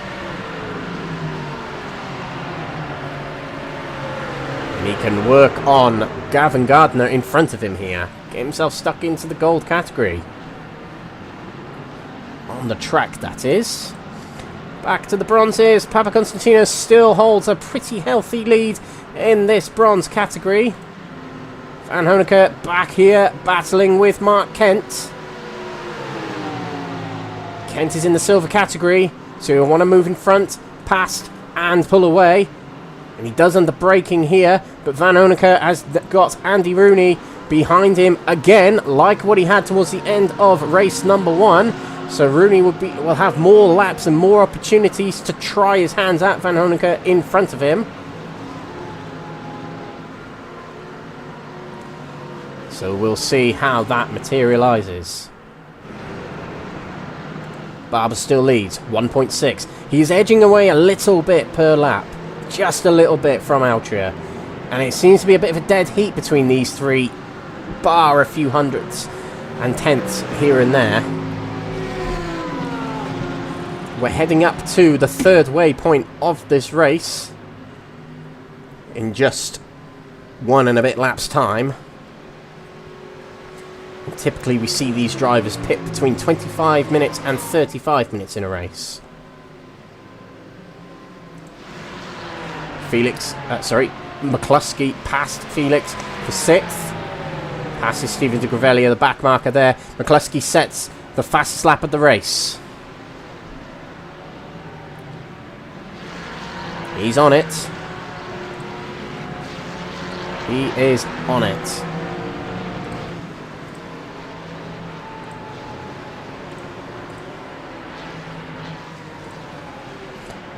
We also have Jake Pitt trying to lure in Martin Hobson.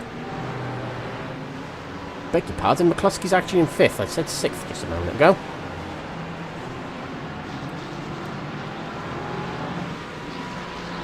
Because Alan McCain's had an incident, that's why. Alan McCain's dropped out of 3rd place. What's happened to him? Turn number 3. Oh, the car's sideways. No! And he's facing the wrong way. Loses positions. And Alan McCain drops to 7th. There he is. But the hard work at the start of this race rather undone there, unfortunately for him. That's another place for McCluskey. And there's a bit less to worry about for Ben Altria. Although he has dropped time, a lot of time actually, to Mike Barber. And there's no record of Ben Altria going off the track or anything like that. But that does bring in Martin Hobson to challenge. Ben Altria, the only driver in the field driving the Audi. Same car as he drove last season. As a driver exiting the pits there was Mike Riedner. But entering the pits, Gavin Gardner. Now, he was in 13th place overall. So he decided to come in the pits. Now, he's come into the pits for an early stop. We'll have to save a little bit of fuel towards the end of the race. But he wants to get the undercut. He wants to get in open air as soon as he comes out of the pits. And he wants to get some good lap times in. That'll be his intentions here, I believe. So we'll keep an eye on Gavin Gardner as the race progresses.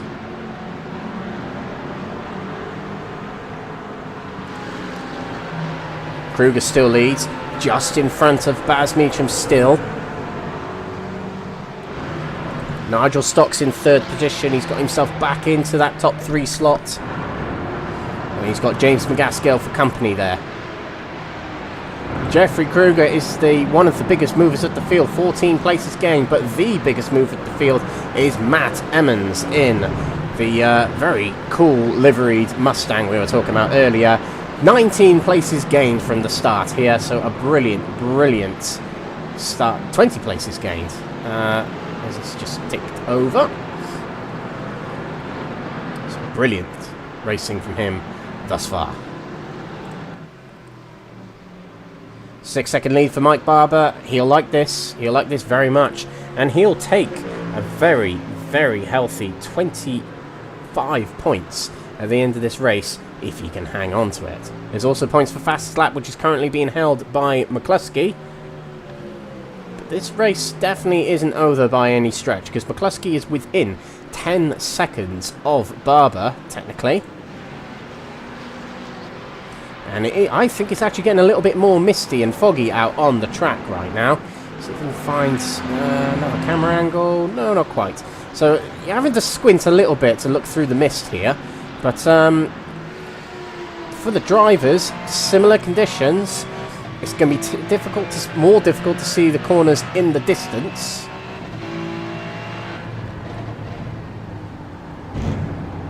McCluskey's in the zone now, I presume. He's just focusing on getting the relative down, the gaps between him and the drivers in front. You can see a battle brewing up front, so it means he'll catch them quicker. And that battle up front is Jake Pitt versus Hobson. Pitt takes to the inside, and we saw an identical move between these two drivers earlier on in the sprint race. Not quite the same there. Hobson actually took a wider line and has had a good exit and therefore a good slipstream down this straight here. Take to the outside of Jake Pitt. So we head towards turn number 1. The end of lap 14 for them. Here we go. Side by side, dead heat between Ferrari and Porsche. We head towards turn number 1. Later on the brakes was Hobson. Takes a wider line, but he's going to power down on the exit here. He's got his nose in front. Jake Pitt has a good exit, but Hobson's able to keep it on the inside as we head towards turn number 3. Tucks back in behind. Pitt has actually held on to that really well, actually. And he holds 3rd place for now. And we see that so often with that turn 1. It's quite difficult to complete the move there. But if you can get the exit of the corner just right, you can make it work. But closing in on these two very rapidly, here is Ben McCluskey.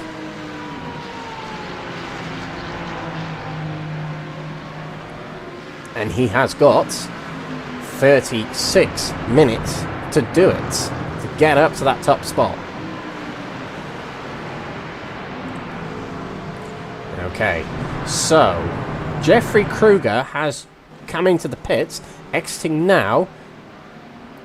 So he felt the need to head into the pits earlier. He rejoins the track behind the likes of Gavin Gardner and Edwin Simpson. And Matthew Cheverton, who, to be fair, I think we saw him get a fast repair. I think we did, anyway.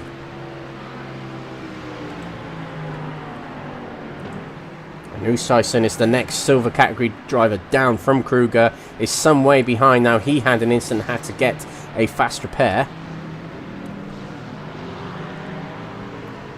But the question is whether the drivers will have enough fuel. That's what we'll end up talking about later on down the line.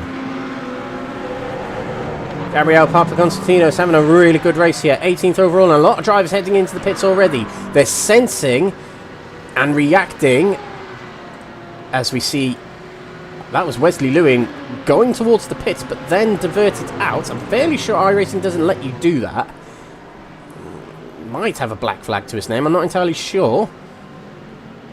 Unless he can get away with that. But he did look like he was going towards the pits and then ducked out of it.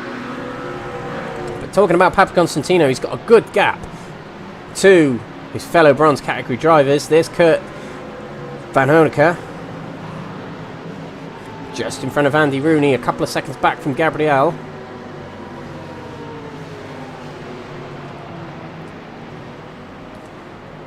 And it's a game of chess now for these drivers. We're seeing a lot of drivers ducking into the pits just a moment ago. And it's because drivers are reacting to others trying to get undercuts. Gardner here is alongside Cheverton. This will be slowing down Gardner compared to his teammate McCluskey, who's in open air, I might remind you.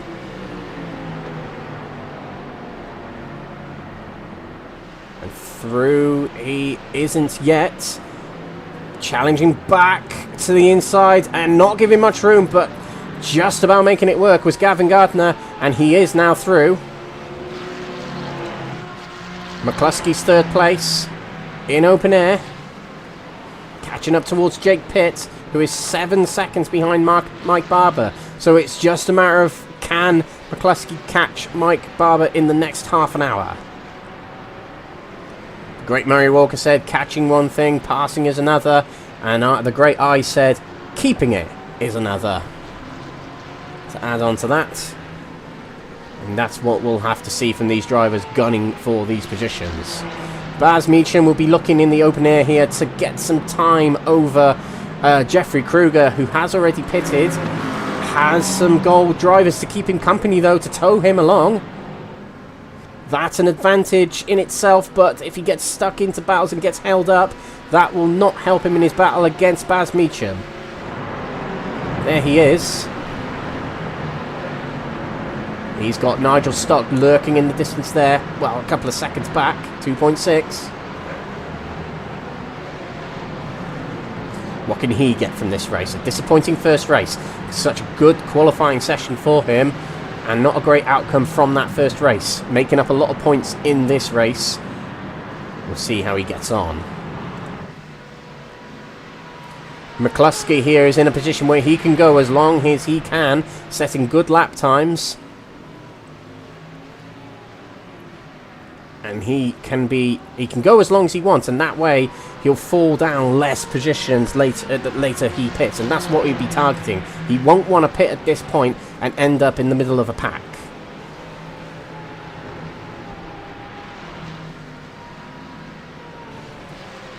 Nigel Stock, is he in the pits? No, he wasn't. I thought he was. Timing standings playing tricks on us a little bit there. Andy Rooney out on his own now because his rival just a moment ago, Kurt Van Honecker, is in the pits. Now, drivers would genuinely be pitting here because they'll be running out of fuel. It is 80% capacity in the fuel tank for these races. But you can fill it back up to 100% capacity, which is what they typically do in the endurance races. Oh, we've had a spin. I can hear it in the distance. Kevin Smith's name came up on the time. There he is. I can't quite see where he is. There he is. And we'll get a replay of that just to see what actually happened to the Verano Motorsport driver. might have been a spin on his own. I didn't hear any contact. Yeah, by the looks of it, it might have been braking into the final corner there. Yeah, it just gives way on him. Oh, and just about avoiding him there was Paul Walsh, I believe.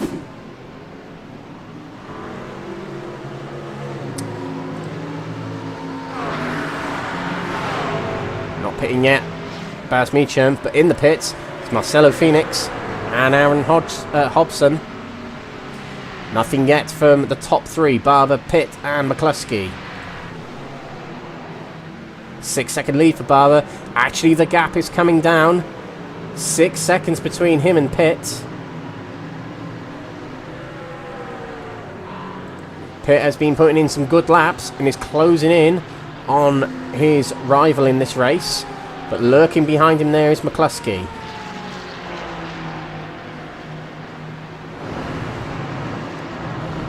It's certainly seeming McCluskey might be the man to beat in this season. We saw it similar last season with Karol Pachałka, setting the scene from very early on with some dominating races and brilliant pace. We're seeing very similar in this race from Ben McCluskey. Road America would be very telling next week. I'd say it's similar in this track in the sense that there's a lot of variations of corners, slow corners, sweeping corners, and a long straight, two long straights actually, at Road America, as Jake Pitt takes to the pits, likewise with Mike Barber. But Road America next week, just to finish off there, very all-rounded track, but probably more narrow and probably more braking zones than there are on this track. So here we go, Mike Barber and Jake Pitt in the pits. Hobson is also in the pits. Gaz Williams is carrying on there, and also is McCluskey. He's carrying on. He's going an extra lap. But we'll see where Barber rejoins, as it'll be him up against the likes of Edwin Simpson, Jeffrey Kruger, et al.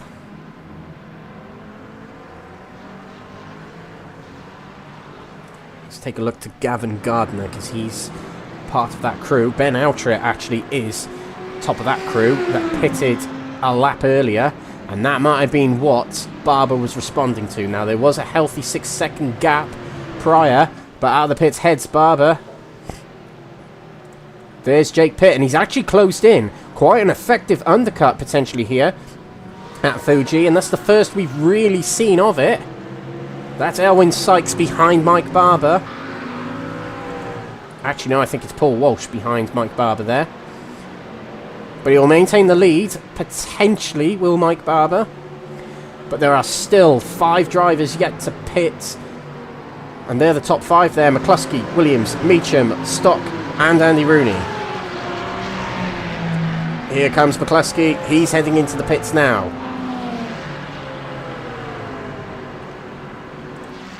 Likewise with Gaz Williams. And this is a big moment. Where will McCluskey come back out on the track?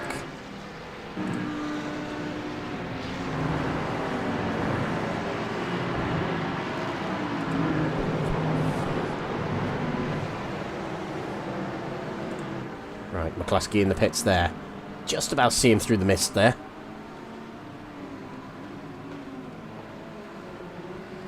He will head back out on the track very shortly. You've got to think also, the more fuel you save, the less time you're in your box.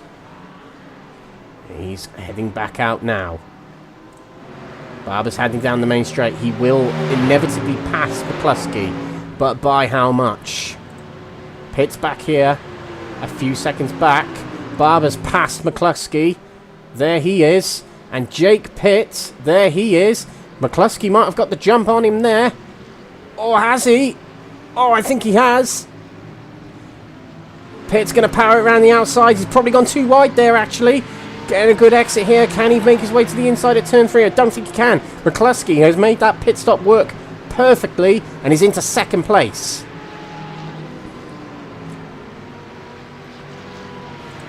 Oh, McCain's heading backwards, heading out of turn 1 there.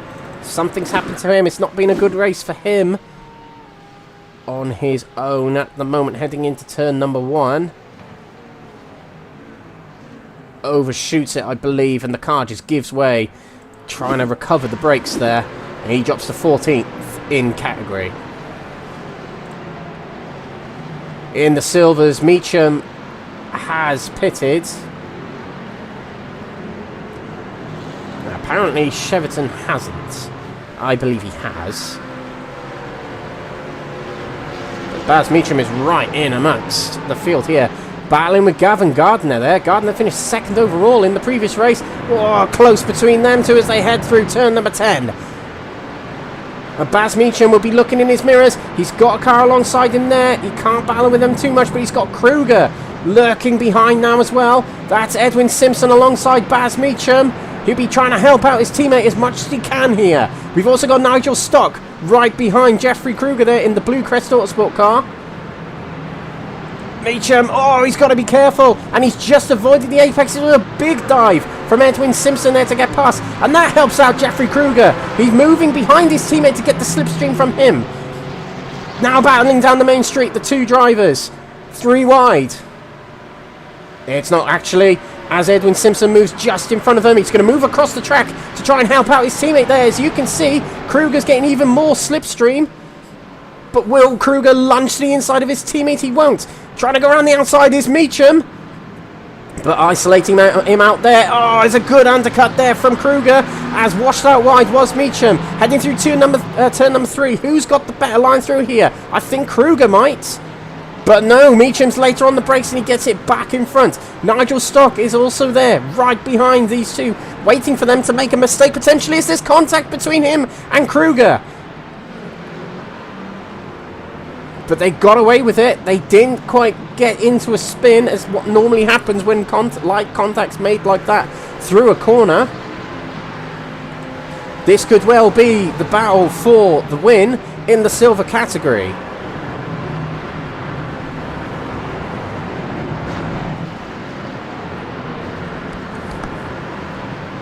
We've got Baz Meacham, who didn't race much last season, started on pole in this category. Kruger, who is the outgoing bronze category champion, and Nigel Stock, who had a brilliant qualifying session, looking for some points to make up in this race. On the main straight, I don't think there's going to be many moves played here, but actually Nigel Stock didn't have a good exit there, and Alan McCain pulls out to avoid hitting the back of Nigel Stock here. Let's check on the bronze category. It's Papa Constantino still leading, but Andy Rooney is much closer than he was before the round of pit stops, so it could be a two-way battle for that top spot in the bronze category. Barber here. Oh, there's a spin just there from one of the Quatermass drivers. That was John Berry. But something's happened to Ben McCluskey here. I think he got caught up in that a little bit there. Let's just keep an eye on McCluskey rather than the spin from John Berry there. Can you let me get on the camera? Come on. No, it's not going to. There we go. McCluskey's going to come around the corner here. And there's going to be... Yeah, he had to slow down. Oh, he didn't avoid it. He actually made contact. It took off the front bumper of Jonathan Berry there, but did it do any damage to McCluskey? He's back behind Jake Pitt and might have a damaged car. Seems to be getting on alright. He got real close under braking to the back of Jake Pitt then.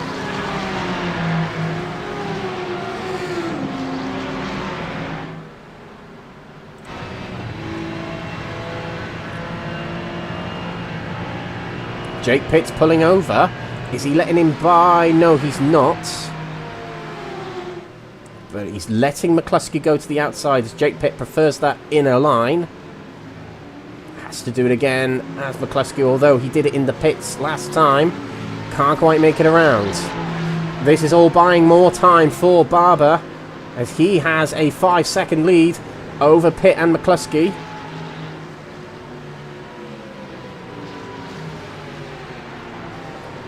But I bet McCluskey, just a lap ago, getting his way past the spun Jonathan Berry, held his breath quite a lot. Tillotsson's had a spin. Oh, there. I think we might have selected the wrong event there. Yep. been at his own accord. But not being the best of debuts for Tillotson. He's had a bit of a struggle in this race and the previous. And a spin under braking. We've seen a lot of that tonight because it is so slippery tonight due to the humidity and temperatures. And they're on very, very light and nimble setups actually. So there's also that to get used to for all the drivers. Don't worry about that debris, that's nothing. I think it is anyway. But Baz Meacham just holding off his silver rivals, and actually is quite close here as well. This is for 10th place in the gold category, headed by Ian Manners. Cheverton behind, Gavin Gardner in 12th, and 13th Edwin Simpson. Gavin Gardner hasn't been able to progress forward as much as his teammates Gaz Williams and McCluskey, of which he finished close to in the previous race.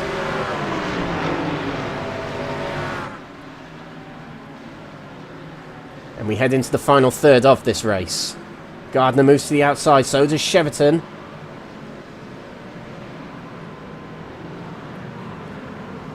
And Jochen Siegert has had an incident. He's running very slow there, heading out of turn number 16 and being passed by Papa Constantino and Andy Rooney, who are battling for top spot in bronze. Under braking we go now. Papa Constantino a bit shallow into entry there, but he holds off Rooney.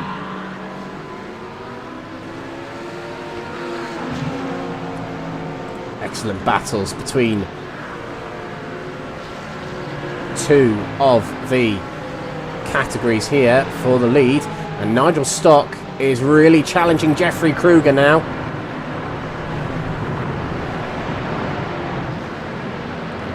What did get alongside, but he wasn't able to convert it because it's probably not the best part of the track to make such overtakes.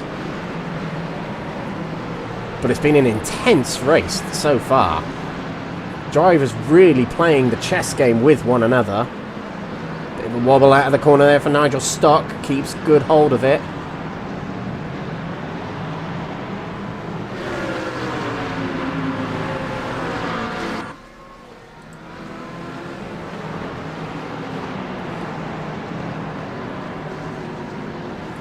Keep an eye on McCluskey. He's still not past Jake Pitt. That's what I'm wondering. Is there damage on the car for McCluskey?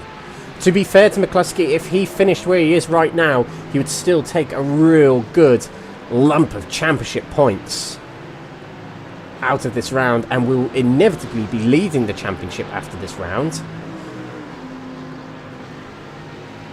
But racers be racers. They'll go for the wins. They don't go for anything other.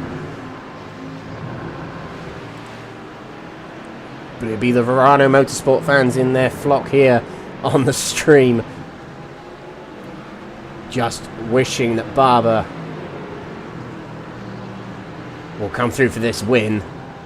It's looking pretty good at the moment, to be honest. He is losing time to Jake Pitt and McCluskey, but it's not a huge amount to worry about just yet, I would say. My educated guess at that. It's so close between these guys yet again. Meacham, Kruger and Stock close together. They've got Ian Manners right in front of him, who has moved down the order a little bit. He was in 10th.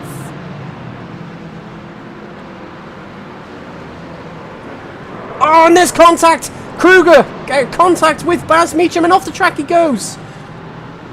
That might be race over for Baz Meacham, and I think he knows it. Here it is. Watch Kruger in the orange car behind the white car. Now, running wide there was Baz Meacham. Kruger's able to get alongside. Oh, it's a tricky one. It's a really tricky one to judge. But that's ended Baz Meacham's run. Leading the category for so long, and he's in the pits.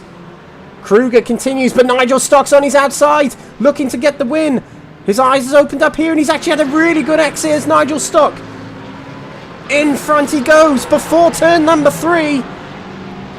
He can take the normal line. There he goes. And we've got Kyle Oosthuizen, who has caught up to these two. He was the winner of the silver category in race number 1, and he's joined the party here.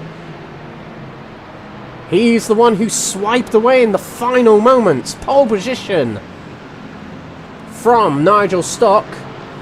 And he's looking to rub more salt in the wounds of Nigel Stock, it seems.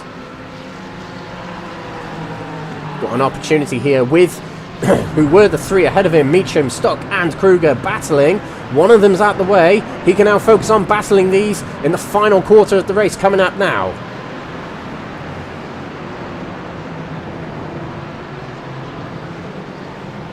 Stock leads. He'll want to pull away. He really will want to pull away.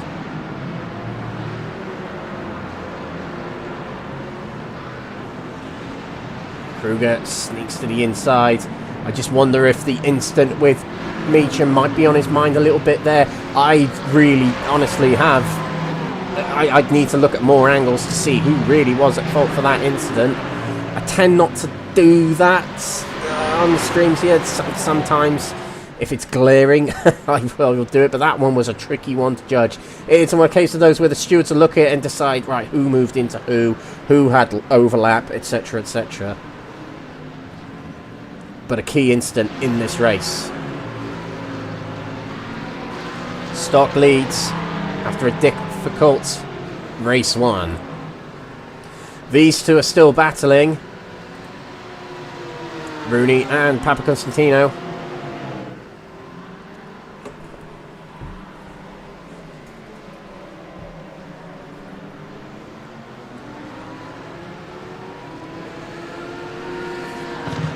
Hopefully we'll see some battling between those two later on in this race. Hopefully. McCluskey's still not past Jake Pitt. I do wonder if there's damage on McCluskey's car. Either that or Pitt has responded well. He's 4 seconds behind Barber. And with 14 minutes to go, looking good for Mike Barber to take the win in this race.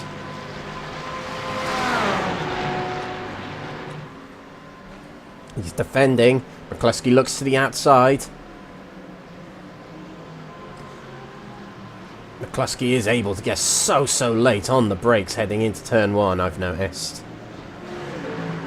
Oh, a bit squirrely on the exit there for Jake Pitt. It's neck and neck as they head through turn number 2 and up towards turn number 3. McCluskey has the inside. Is it the better line? Yes, it's his. He moves through and back into second place. Pitt will respond by looking to the outside here. He might be better off trying to follow McCluskey through. But no, he's going straight to the inside. He's challenging again. Oh, and there was nearly contact as they headed through turn number 6 there. But McCluskey just about hangs on. But I was just saying it might be better that Pitt hangs on to the back of McCluskey here so he can try and catch up to Mike Barber. But don't seem keen on doing that.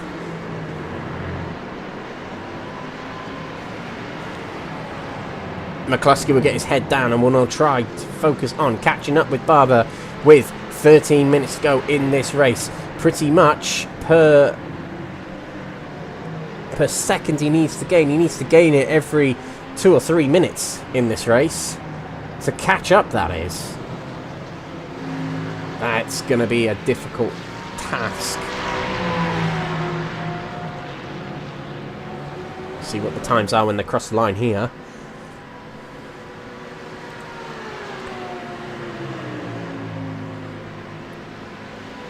McCluskey drops a 37 there. But it was a 36.9. But to be fair to McCluskey, he did overtake Jake Pitt and nearly concede again on that lap. But let's check back in shortly. Stock still leads the Silvers. Tight to the inside there, not letting Kruger get to his inside. Kruger right behind him. Oosthuizen a little bit further back. To the inside goes Kruger. Very late on the brakes. And actually, that might be a good move there from Kruger. He might have taken back that first spot. Stock's going to continue challenging, but he's going to have Kruger's teammate Oosthuizen still challenging. Bit shallow going into turn number 3 there. And to the outside goes Oosthuizen. And there is contact between the two. Oh, and round goes Oosthuizen and Nigel Stock.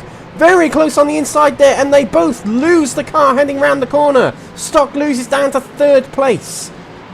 Smagaskale passes him. So does Matthew Addy. Miserable meeting it's been for Nigel Stock. But carry on is Oosthuizen. And, well, let's just take another quick look at that instant, actually.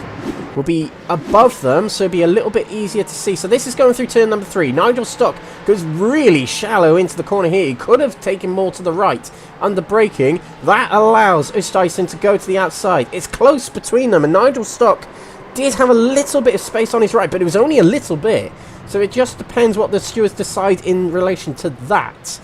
And if drivers moved in during the corner or moved out on one another, that we couldn't quite tell from the replay there. But he's in second place now. It's now a CSA 1-2 in the silver category. And Kruger has been given a get out of jail free card. He's now blasting away from the 2.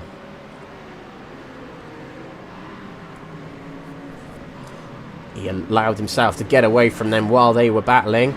Meanwhile, in the bronze category, a bad exit from Papa Constantino there in the final corner.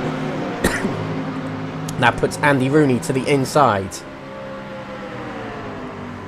And through. He's passed. But responding straight back into slipstream is Gabriel here. Will he challenge? Heading into turn 1 to try and take back that lead. He takes to the outside. Rooney maintains his line tight to the inside. Has he overshot it though? No, he hasn't. It's a well completed move from Andy Rooney there, taking advantage of the slow or straggling Papa Constantino heading out of the final corner there. Could this be a category win now for Andy Rooney? Don't think he had any in the bronze. No, he had one win, sorry, last season in the bronze category. I think that was at Portimao, I think. I might be wrong about that. But he is actually no stranger to the win in this category. As it popped into my head very last second there. Right. Well, there was a good battle there. Bennyworth versus Ben Altria. Ben versus Ben. But a good exit from Ben Bennyworth there. 3 wide, heading down the main straight. It's Gardner now on the inside in the purple and blue Next Gen livery. Potentially 4 wide as Edwin Simpson tries to join in as well. Who's the first through there? Ben Altria's got his nose in front, but a good exit from Gardner as well. He gets in front. 2 in 1 corner. Brilliant move from Gavin Gardner to move himself up to 8th place. Bennyworth drops potentially, well, at one point he dropped 3 places. He technically was had his nose in 8th place and he drops to 11th now. But he might have another opportunity to challenge. He might have more opportunities to challenge in these corners. Altria to the inside of Gardner. Gardner has to go wide to avoid it. But in the next corner, Gardner will definitely have the inside. Heading round. Up towards turn number 10. Gardner guides the inside straight away. And Altria has to tuck back in. Gardner's safe in that position for the moment. So, to the outside goes Ben Altria. Very brave move. He's not able to hold the inside. Yes, he is. He is holding the inside. So we head into turn number 14, but he spins around. Contact between the two. And that will lose Altria many positions. Let's get a replay of that from above. He braves the outside there. He just about hangs on to stay alongside. Along the curb he goes. Oh, another one that's tricky to tell.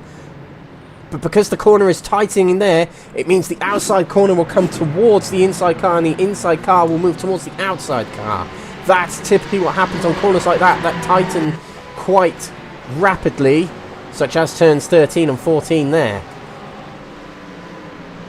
But we divert our attention now to Ben McCluskey, who is closing in on Mike Barber up ahead in the number 1 spot. 6.5 minutes to go. McCluskey's through on the back marker there. Sets his sights on Mike Barber. Like I said, catching one thing, passing is another. He's going to have to do all that in 7 minutes here. Catching 2.2 seconds and then passing the Mustang. It will mean maximum points out of this round for McCluskey as he holds fastest lap, as you can see in this race.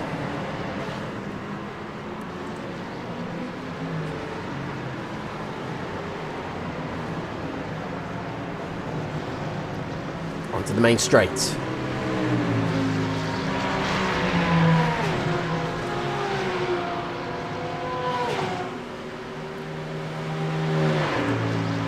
It is such close quarters between these. That is McCluskey behind Mike Barber.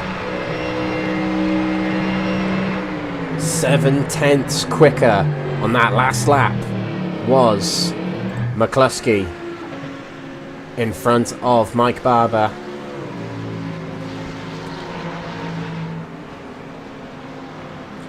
So close between these two.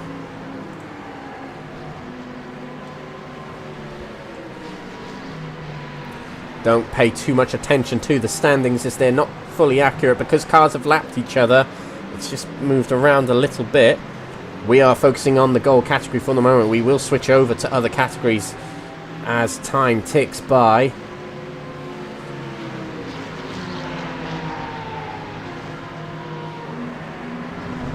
.3.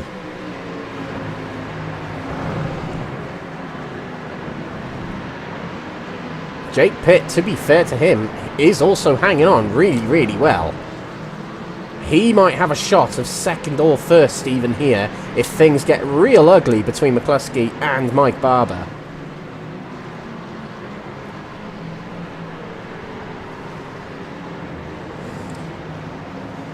They're safe from other drivers. Martin Hobson is 11 seconds behind, so it is purely between these three.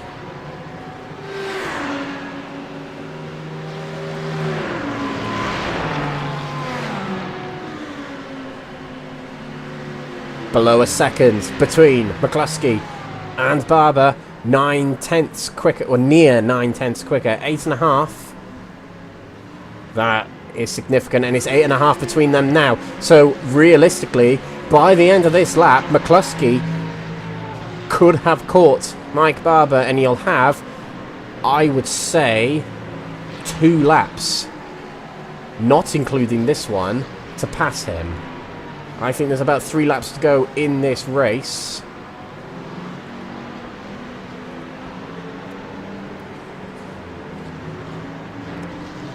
Just nipped below 7/10 there.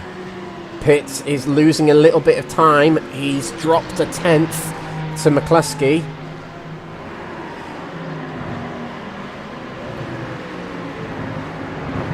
So turn 10.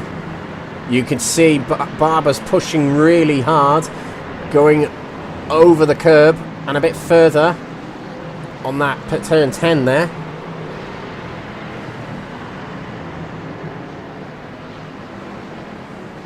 The main straight will be the big telling point.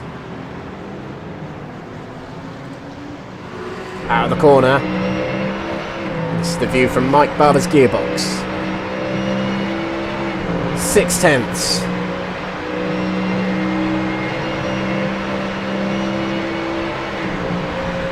And it is coming down further and further. You can actually see McCluskey closing in here. Probably not close enough to make a move at the end of this straight.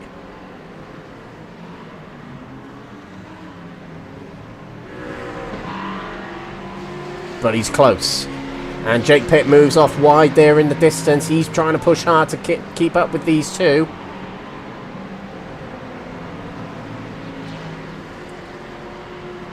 Now the battle's on. This lap and another lap to go. Can Mike Barber on his debut tonight take a win?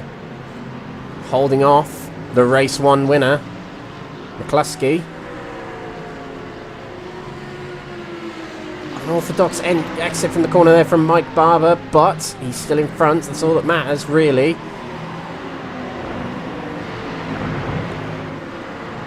Bouncing across the curb. It wasn't a great exit. McCluskey did think about a move heading into turn number 13 here. Into 14. The back marker moves out of the way. Knows the leaders are coming through. Knows there's a big battle going on here.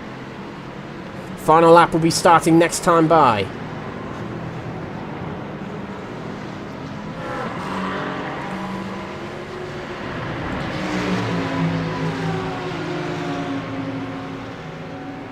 It's a the inside goes McCluskey, straight by. Real straight away.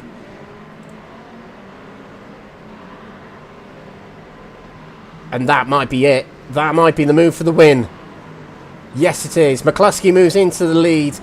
Just a superior exit from the final corner. And we'll get a quick replay of that. But you can just see it there. He had a much better exit. Barber tried to put him off, but to the inside, and he completes the move at the end of the straight. So that will be, unless anything else happens. Mike Barber is trying to be fair to him. What about a move into turn number 6 there? But it would be a full maximum points for McCluskey out of tonight. In the silver category, Kruger is going to tie up a silver win here after being promoted to bronze category.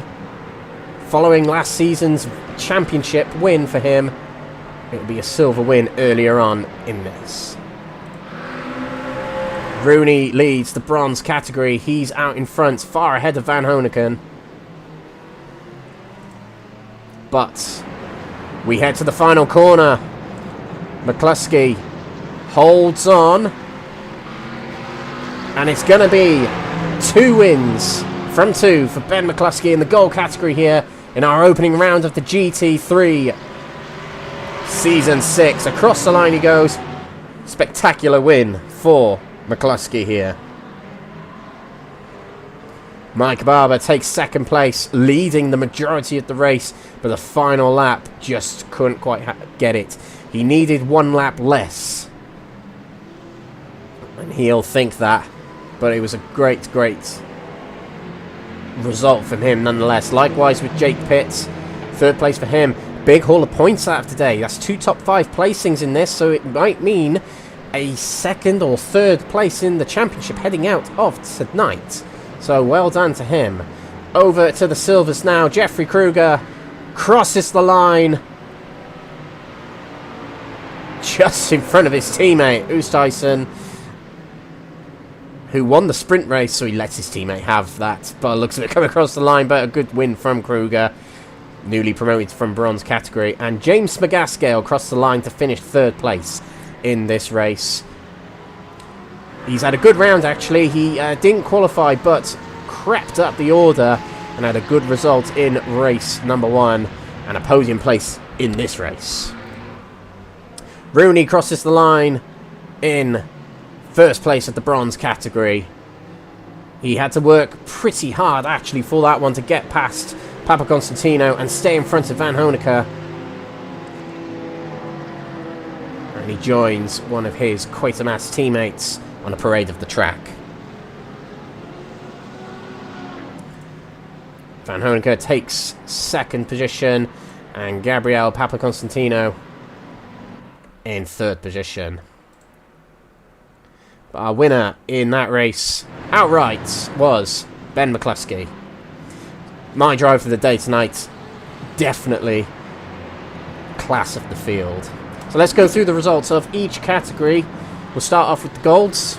Ben McCluskey takes the win and maximum points tonight, sealing it on the final lap from Mike Barber in 2nd place of Verano Motorsports. Jake Pitt takes 3rd place after a strong performance in this race, and in the sprint race a good haul of points for him. Martin Hobson in 4th, followed by Gaz Williams. Struggled early on in that race to get through the field, but a top 5 placing for him in the end. Marcelo Felix in 6th position with Sean Shute in 7th. Gavin Gardner getting into 8th place with Edwin Simpson just behind in 9th position. Ben Bennyworth, a top 10 for him in his first race in the gold category today. Excuse me, with Matthew Cheverton in 11th. Alan McCain in 12th position from Ben Oucher in 13th. Aaron Hobson in 14th and Ian Manners taking 15th. silver category, and it's a win for Jeffrey Kruger from his teammates.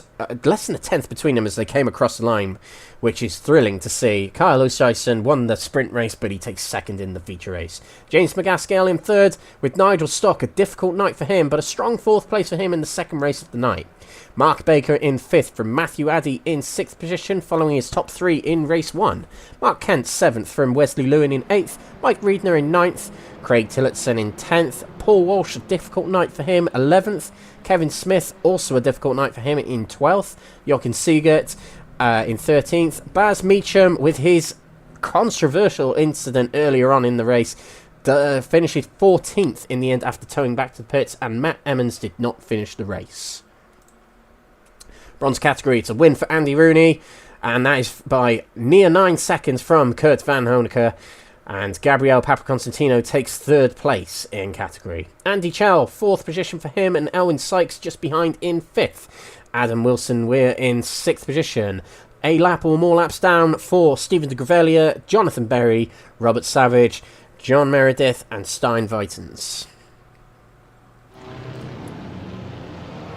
Drivers heading back into the pits, and all the Quatermass drivers driving in parade on the track, heading back to the pits then, which is pretty cool. Now, we may well have some interviews waiting for us tonight. Let's see. Let's see if we get any interviews. But, yeah, the kind of the situation report from tonight's race is CSA are the ones to beat in the silver category of Kruger and Oosthuizen. They both share victories tonight and did very, very well throughout the night.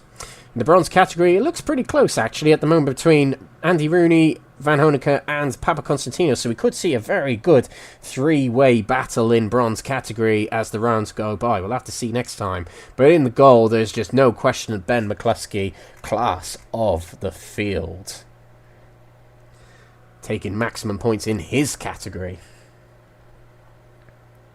And of course, the points that they get in their categories goes towards their team's championship as well. So those drivers taking victories tonight, it's a very, very good start for them in their teams as well. So particularly CSA in the silvers, and particularly Ben McCluskey and Gaz Williams working together for NXTGEN Racing with Benji Sim Photos.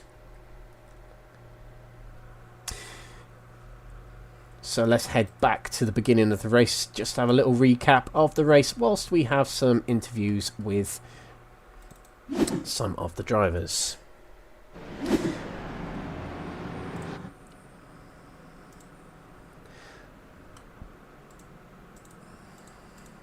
So first of all, we are going to speak to one of the Quatermass drivers.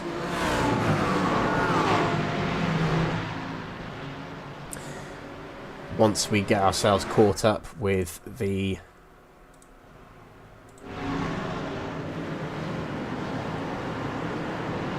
replay here.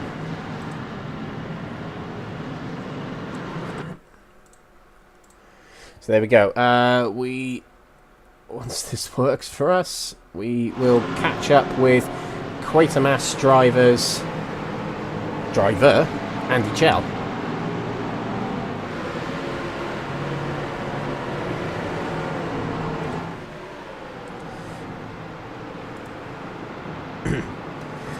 Right, okay, so we're going to bring into the comms booth Andy Chell on behalf of Quatermass Motorsport.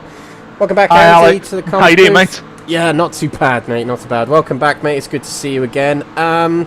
So, tonight at Fuji, some good results for the team. You've got a strong contingent of drivers tonight, but from your perspective, how did it go tonight? It was an average race for me tonight. The feature was better for me, I think, than the sprint was better than the feature for me overall. But you know, it's still new car. You know, we've been doing a lot of practice around this track, but it's still a new car. So just getting to grips with it, running the longer hour stints, things like that. So and obviously getting used to having 6 of us.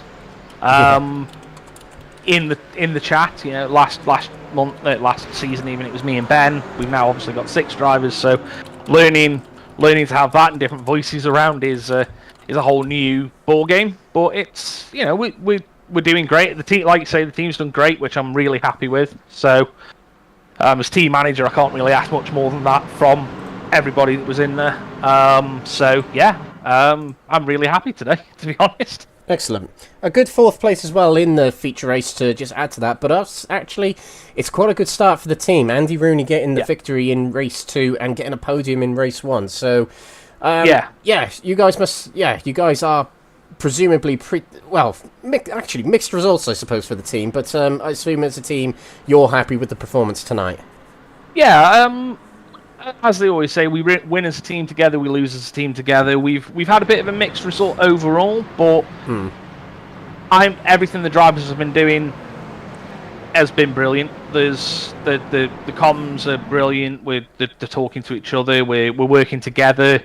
If we're, for example, Ben's catching up to us because obviously Ben's in gold. We know we've got wording that we know. Okay, Ben's coming up. We don't get in each other's way.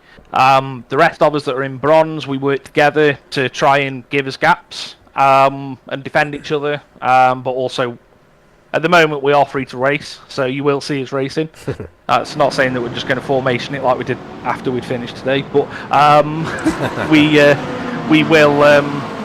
We are racing each other at the end of the day. We're all racing drivers, and we're having fun. But yeah, we're working well as a team, and some races doesn't always go everyone's way, and that's that. But the drivers are in good spirits, and that's all I can ask. So. Excellent. That's good to know. Right, you're in the Corvette this season. Yes. I pick on you for this all the time because you were the brave soul who drove the Lamborghini last season. I was indeed, yeah. Yeah. How are you liking the Corvette at the moment? Because that's not a car driven. I love it. I love it. It's you asked me several times last season if I could change the Lambo and get away with it for anything, what would I go? And I always said the Corvette.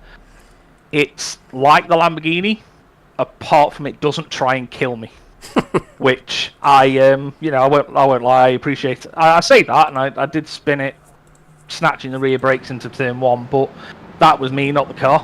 And yeah, it's a fantastic car. It's quick enough on the straights to keep up with things like the McLaren and the Mustang.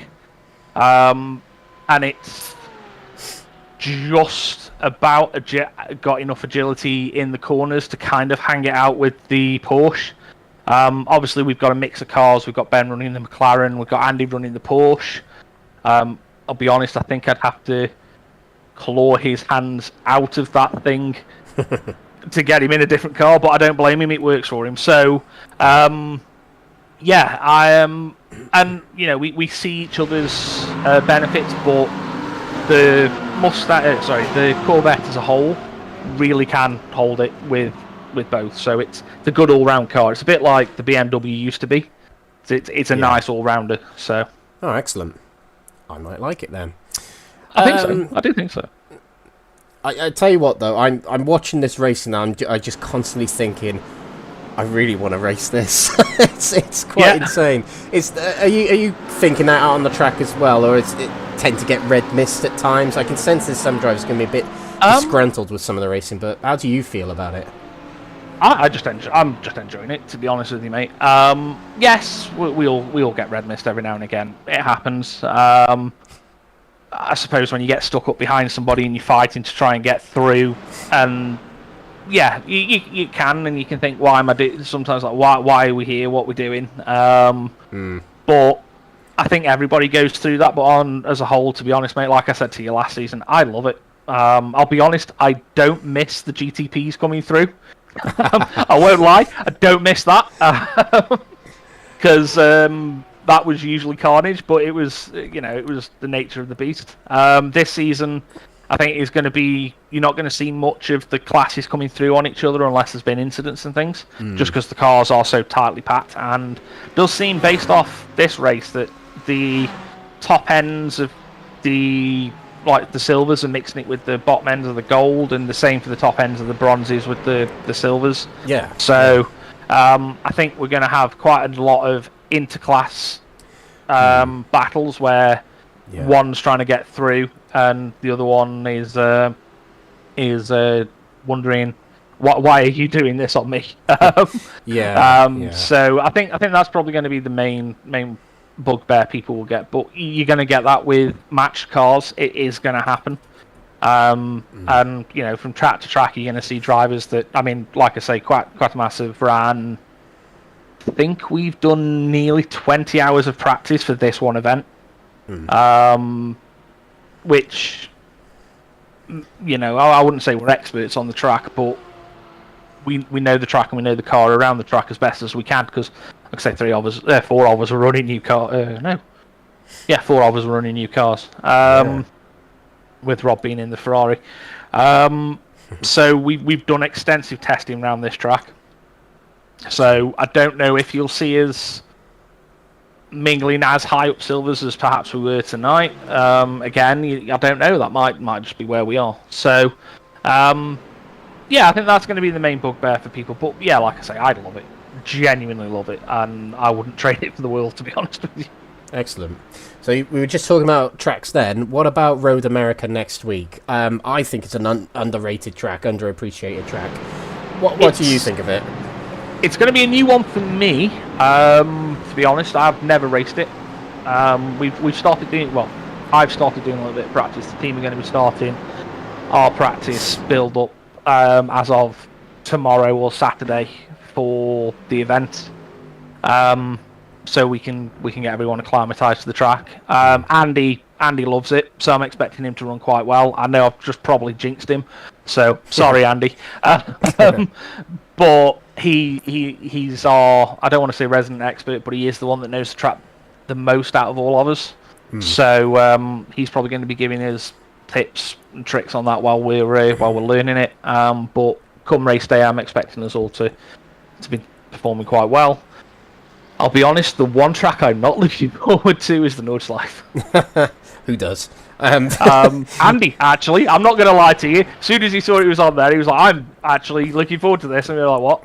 Are you mad? Yeah. But some people like it. Yeah. Some people like it. I can't remember it. So I do actually like it. It's just the practice you have to put into that place, isn't it? You can't not practice the Nordschleife, can you?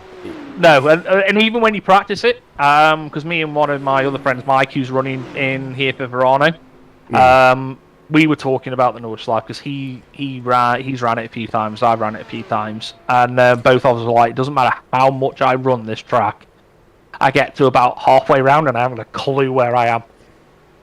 I just have to go with it, and you get the muscle memory in there, but it's not the same as knowing exactly when people are like, oh, I'm in Flügelplatz. I know where Flügelplatz is, that's why I brought it up. But if someone said that to me, and I'd be like, unless it's the carousel, after about halfway, I haven't got a clue. So that's going to be one that's on the list, and obviously I've told the drivers I do expect them to be practicing if they don't know the tracks. So it is going to be one of them that is just... but I think most people are going to be in the same boat when we come to them sort of ones. So, and then obviously you got places like Monza, which I'm genuinely looking forward to. I love that place. So, there's some tracks I'm a little hesitant on, but as a whole, I'm looking forward to it. And like I say, Road America, very underrated. But I think it's going to be an interesting one, to be honest. Yes, yeah. I'm looking forward to it. I like the track. But, looking forward to next week, that's for certain. Anybody you would like to give a shout-out to, Andy? Any friends, family, sponsors, etc.? I mean, like I say, we're running 2 teams now. We're running Quatermass Motorsport and Quatermass Power Racers Academy. So I'll give a quick shout-out for that. It's our...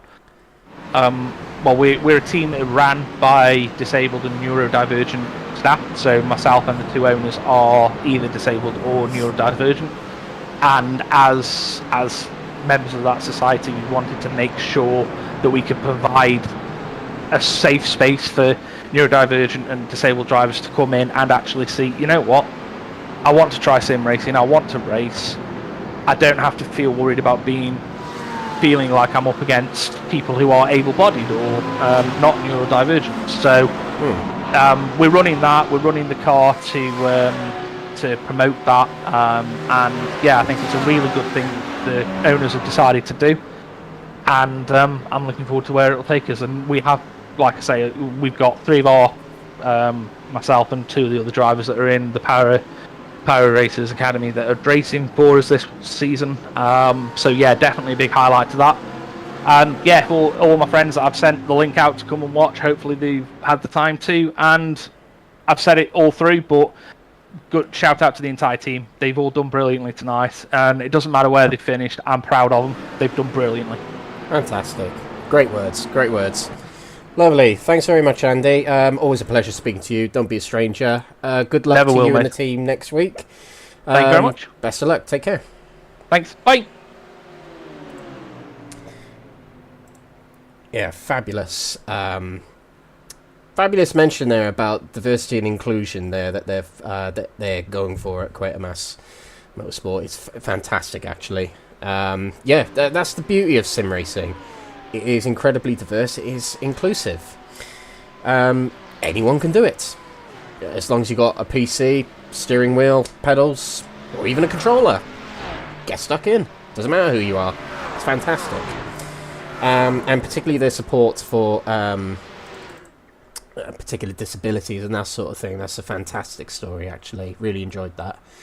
Touched me quite a bit, that did. So, yeah. We've got no more interviews, but we always speak to Andy Chell. He always gives us a good rundown of the racing. Drivers, not every driver likes to come in for interviews. We don't force them like the FIA do. We don't allow swearing either. But yeah, it's great to speak to some of the drivers, but some of the drivers tend to... It's late at night for some drivers, so they like to go off and, you know, go to bed and have showers and that sort of thing and wind down, because they are in their family homes, the comfort of their own home, so they get on with their lives as soon as they've done their sim racing. It is merely a hobby to these guys. But we have no more interviews tonight, so we are going to wrap up the stream. So first of all, let's just have a little rerun of the results here for the second race of the night.